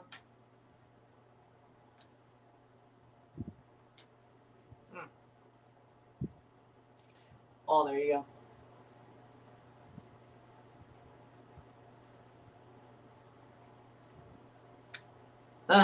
Ivory Coast are playing Norway. Who's going to play France? France plays Sweden, and that's full time. So we're done with this. When we're done with this game, I'll come back at 7 o'clock, near 7 o'clock for the Spain-Uruguay game. While I'm waiting, I'm probably going to be trying to get some pieces of content done for Saturday. The knockout recap or the group recap knockout predictions. 93rd minute of the Senegal game. 4 to 5, 5 to 6, 6 to 7. Well, I already ate. That's the good news. I got Wendy's. I told you. Look, I posted it on my Instagram. I got Wendy's. I got the Wendy's meal. All hail the Chicanator. All hail the Chicanator. Go Leafs, go. Go Leafs, go. Go Leafs, go. All hail the Chicanator. All hail the Chicanator.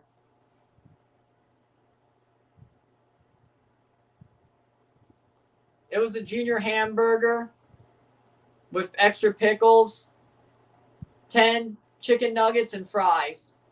No, I didn't get a Frosty. And no, even if I did, I wouldn't dip my fries in the Frosty. Get your ass out of here.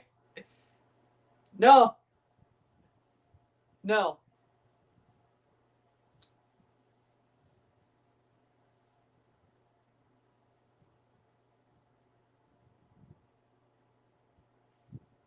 No. Why would you? I don't understand why people do that. I guess what? Is it a mash up of the sweet and the frickin' salty, I guess? I don't get it. That just seems weird to me. Dipping your fries in a Frosty, that seems weird to me. No. I can't do it. Even if I got a Frosty, I couldn't do it. I don't get it. Shot blocked away. Besides, I got full enough on the actual food. 95th minute. Don't get it. 5-0 Senegal.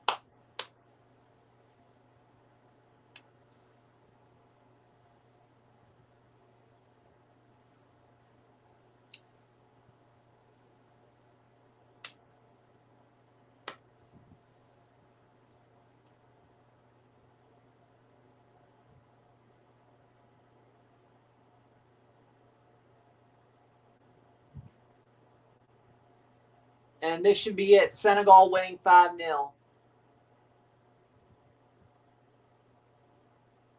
And is it full time? Not yet.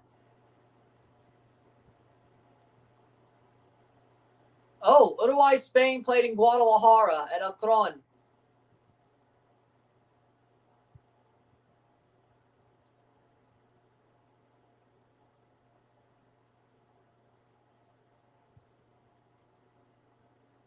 Full time, it is 5-0 to Senegal.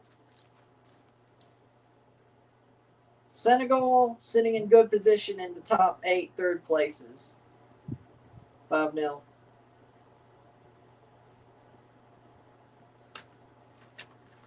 With that being said, if you like this stream, like it, share, subscribe. You know what it is. Tell your friends. Hit that like button. Hit that subscribe button. Hit that bell. Notification once subscribed. Send chats on live streams. Comment on this video. Put this in playlists. Share friends and family. Hit that hype button. Put stuff in the algorithm. Hit that join button. Become a member. Send chats on live streams. Comment on this video. I'll see you at close to 7 p.m. Central for the Uruguay-Spain game. And also Cape Verde, you know. Next group. The next group starts at 7. We'll be live for that, and we'll review Uruguay-Spain tonight. We'll also watch Egypt-Iran and the rest of that group and review it tonight. Tomorrow we're live for Panama, England, Colombia, Portugal, as our focus is. Jordan, Argentina. Then we'll have the group stage recap, knockout predictions tomorrow, and that's it. So 3 lives, 1 review, or 1 video. And then, of course, Canada. We have the Formula 1 Grand Prix on Sunday morning in Canada, South Africa on Sunday afternoon. And then we have 3 games on Monday. Those 5 streams for Sunday and Monday will be up sometime tomorrow. Because I still don't know who Germany's going to play. Still don't know who Germany's going to play. So with that being said, I'll see you soon. I'm Ryan and I'm out. Peace. See you.